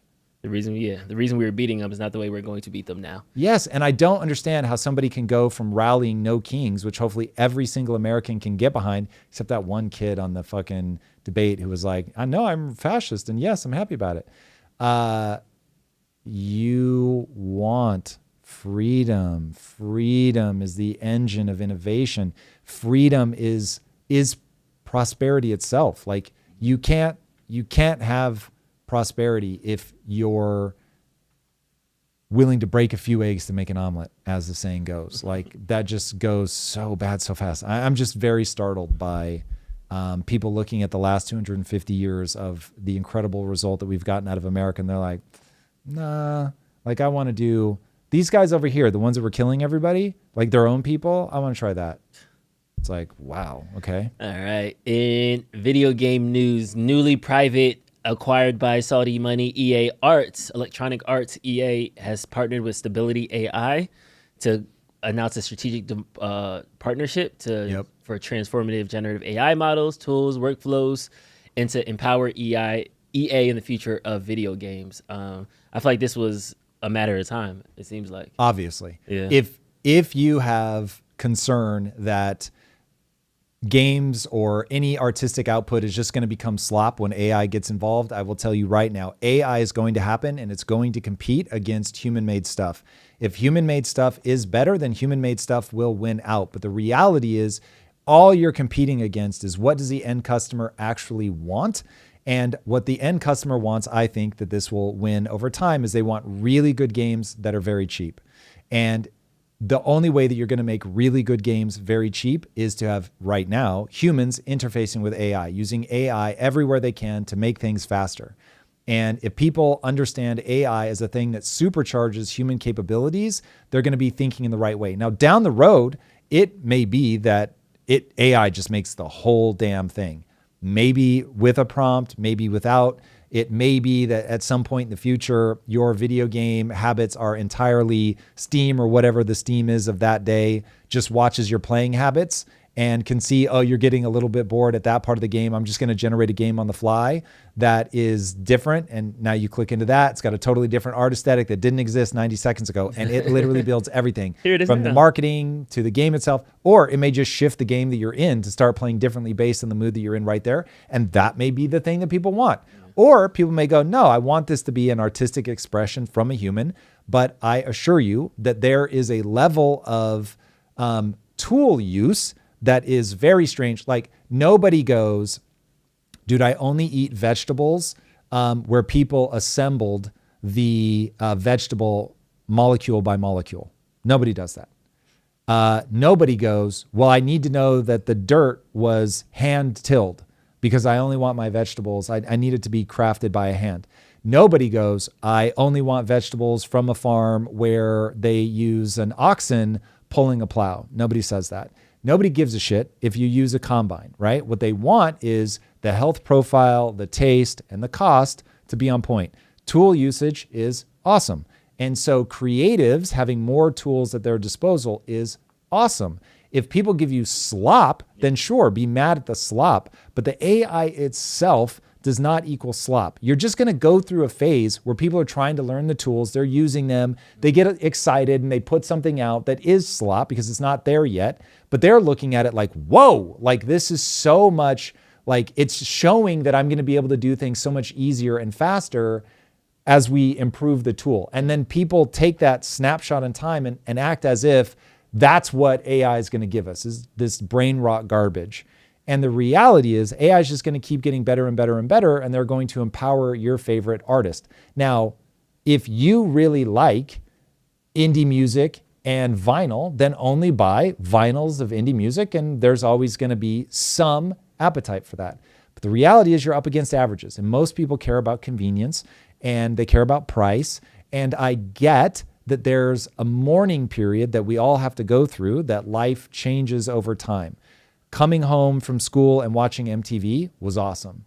Everybody being aware of the same like 40 songs was awesome. It felt cool. Yeah. But ultimately, even I don't want to go back to that. Like I wouldn't want to give up Spotify if that meant that I was going to get that. Yeah. But it did change a certain way that we interact from a cultural standpoint. And so all new technologies over enough time are going to make a change in culture. It just is what it is. And I get that people lament that. And I get that there's bigger gaps between generations than there used to be. And we should be conscious of those things. And they're going to be things we will need to come up with to keep us all from sort of flying apart into different molecules. But when people lash out at technology or they lash out at the tools, I'm just, you are the old man yelling at the sky. It just doesn't make any sense. Shaking your fist. And to your point, there's this AI game kind of mechanic that's interesting. And to your point, there is some AI slopness of it, but it is interesting. AI is really only capable of slop right now. But that doesn't mean that it won't get better. But the idea I think that he's trying to push forward is more interesting. It's kind of like a choose your own adventure game that you would do kind of live. Where for those not watching, the guy's like walking down the street, shooting it. You see the classic, hiding behind things, and then a prop comes at the bottom. Do you want to go on the subway? Do you want to go on the bus? You hit subway, and then now it's a subway fight scene. Right. You know what I mean? Then it's another one. Go into the car, go out of the car. Okay, now it comes up. Now the movie. So you're seeing certain the game actively responding to your input and output. And now anybody watching this that says, okay, this is trash, like it's not very good. Yeah, it's not very good now. Anybody that says, I don't want to do a choose your own adventure, cool. There'll be plenty of games for people like you. And this is, if we have millennial gamers listening right now, I'm just on my millennial gamer PSA kick. Again, you guys have been abused. The system has really been brutal to you guys, and I really feel for that. And of course, the changes have been very uncomfortable. But you're also living through the greatest era of indie games ever. Shout out to Megabonk. If you guys haven't played Megabonk yet, like, wow, it is awesome. And it's one, I'm assuming a very small budget, very small marketing budget, but the game is like taking off and it's got a huge player base. And so it's like, I truly do understand the lamentations of losing like that sort of AAA thing and the way that AAA games made you feel back in the day. But also don't forget, like you can put your focus and begin telling yourself a story about how awesome indie games are now. And so you can spend your time lamenting that loss, or you can celebrate the thing that you are getting. And so again, maybe this will usher in an era of unparalleled human games. Or maybe it'll just be like everything else. And there'll be certain studios that use it so well that it feels more human than human and you love it the most, but you find out that they've got this crazy, awesome AI pipeline, a game that's getting so much love right now, a game called Arc Raiders, and by Embark Studios. And Embark Studios has this incredible AI pipeline. I hear that they refer to themselves, so I can't verify this, as a technology company that happens to specialize in games. And I would not be surprised by that. Some of the things that they're doing technologically are just absolutely incredible. So if you celebrate and get behind games that have the feel, that the gameplay, all the things you want, you're going to get more of that, because selfish creators, people that want their game to thrive, are going to give you the things that you want. So anyway, I would just focus a lot of my attention on this new thing, this new phenomenon that's rising up, which is the indie game. And man, some of my interactions with indie games have just been incredible. Awesome. All right, that's all I got. Are we at time? Damn, we are at time. Shout out to our sponsor, Paleo Valley. Thank you, Paleo Valley. By the way, they don't even, we don't have to read a script. They know how much I'm into it. I eat this stuff on the daily. I have their protein powder every day. I cannot tell you how much of this stuff I eat. I eat their beef sticks whenever I'm traveling or if I'm in a real time crunch, which I may actually have to eat some today because my schedule today is insane. So yeah, I love these guys so much for supporting the channel. And even if these guys say, fuck off, we want nothing to do with you ever again in the future, I'm still going to eat it because it is clutch. This stuff is fantastic. So pick yourself up some Paleo Valley. They really are awesome. Super, super shout out to them. Don't forget ITU, everybody. If you want to start a company of your own, have always had it on the back burner, we've got Zero to Founder for people that are trying it for the first time. And then if you've got a company that's doing $1 million in revenue, we've got $1 billion CEO, which is actually why my day is going to be crazy today. I've got people here in-house, which is part of the BD CEO program. You can come do a live in-person day-long mastermind with me. So I'm going to be doing that now. All right. You've got links in chat, all that good stuff. Thank you guys for being here. As always, you guys are amazing. Have a wonderful, wonderful weekend. And by the way, if you're a game developer, please hit me up on X. I want to connect with every single one of you guys. All right. Love you bunches. And we will see you next week. Peace.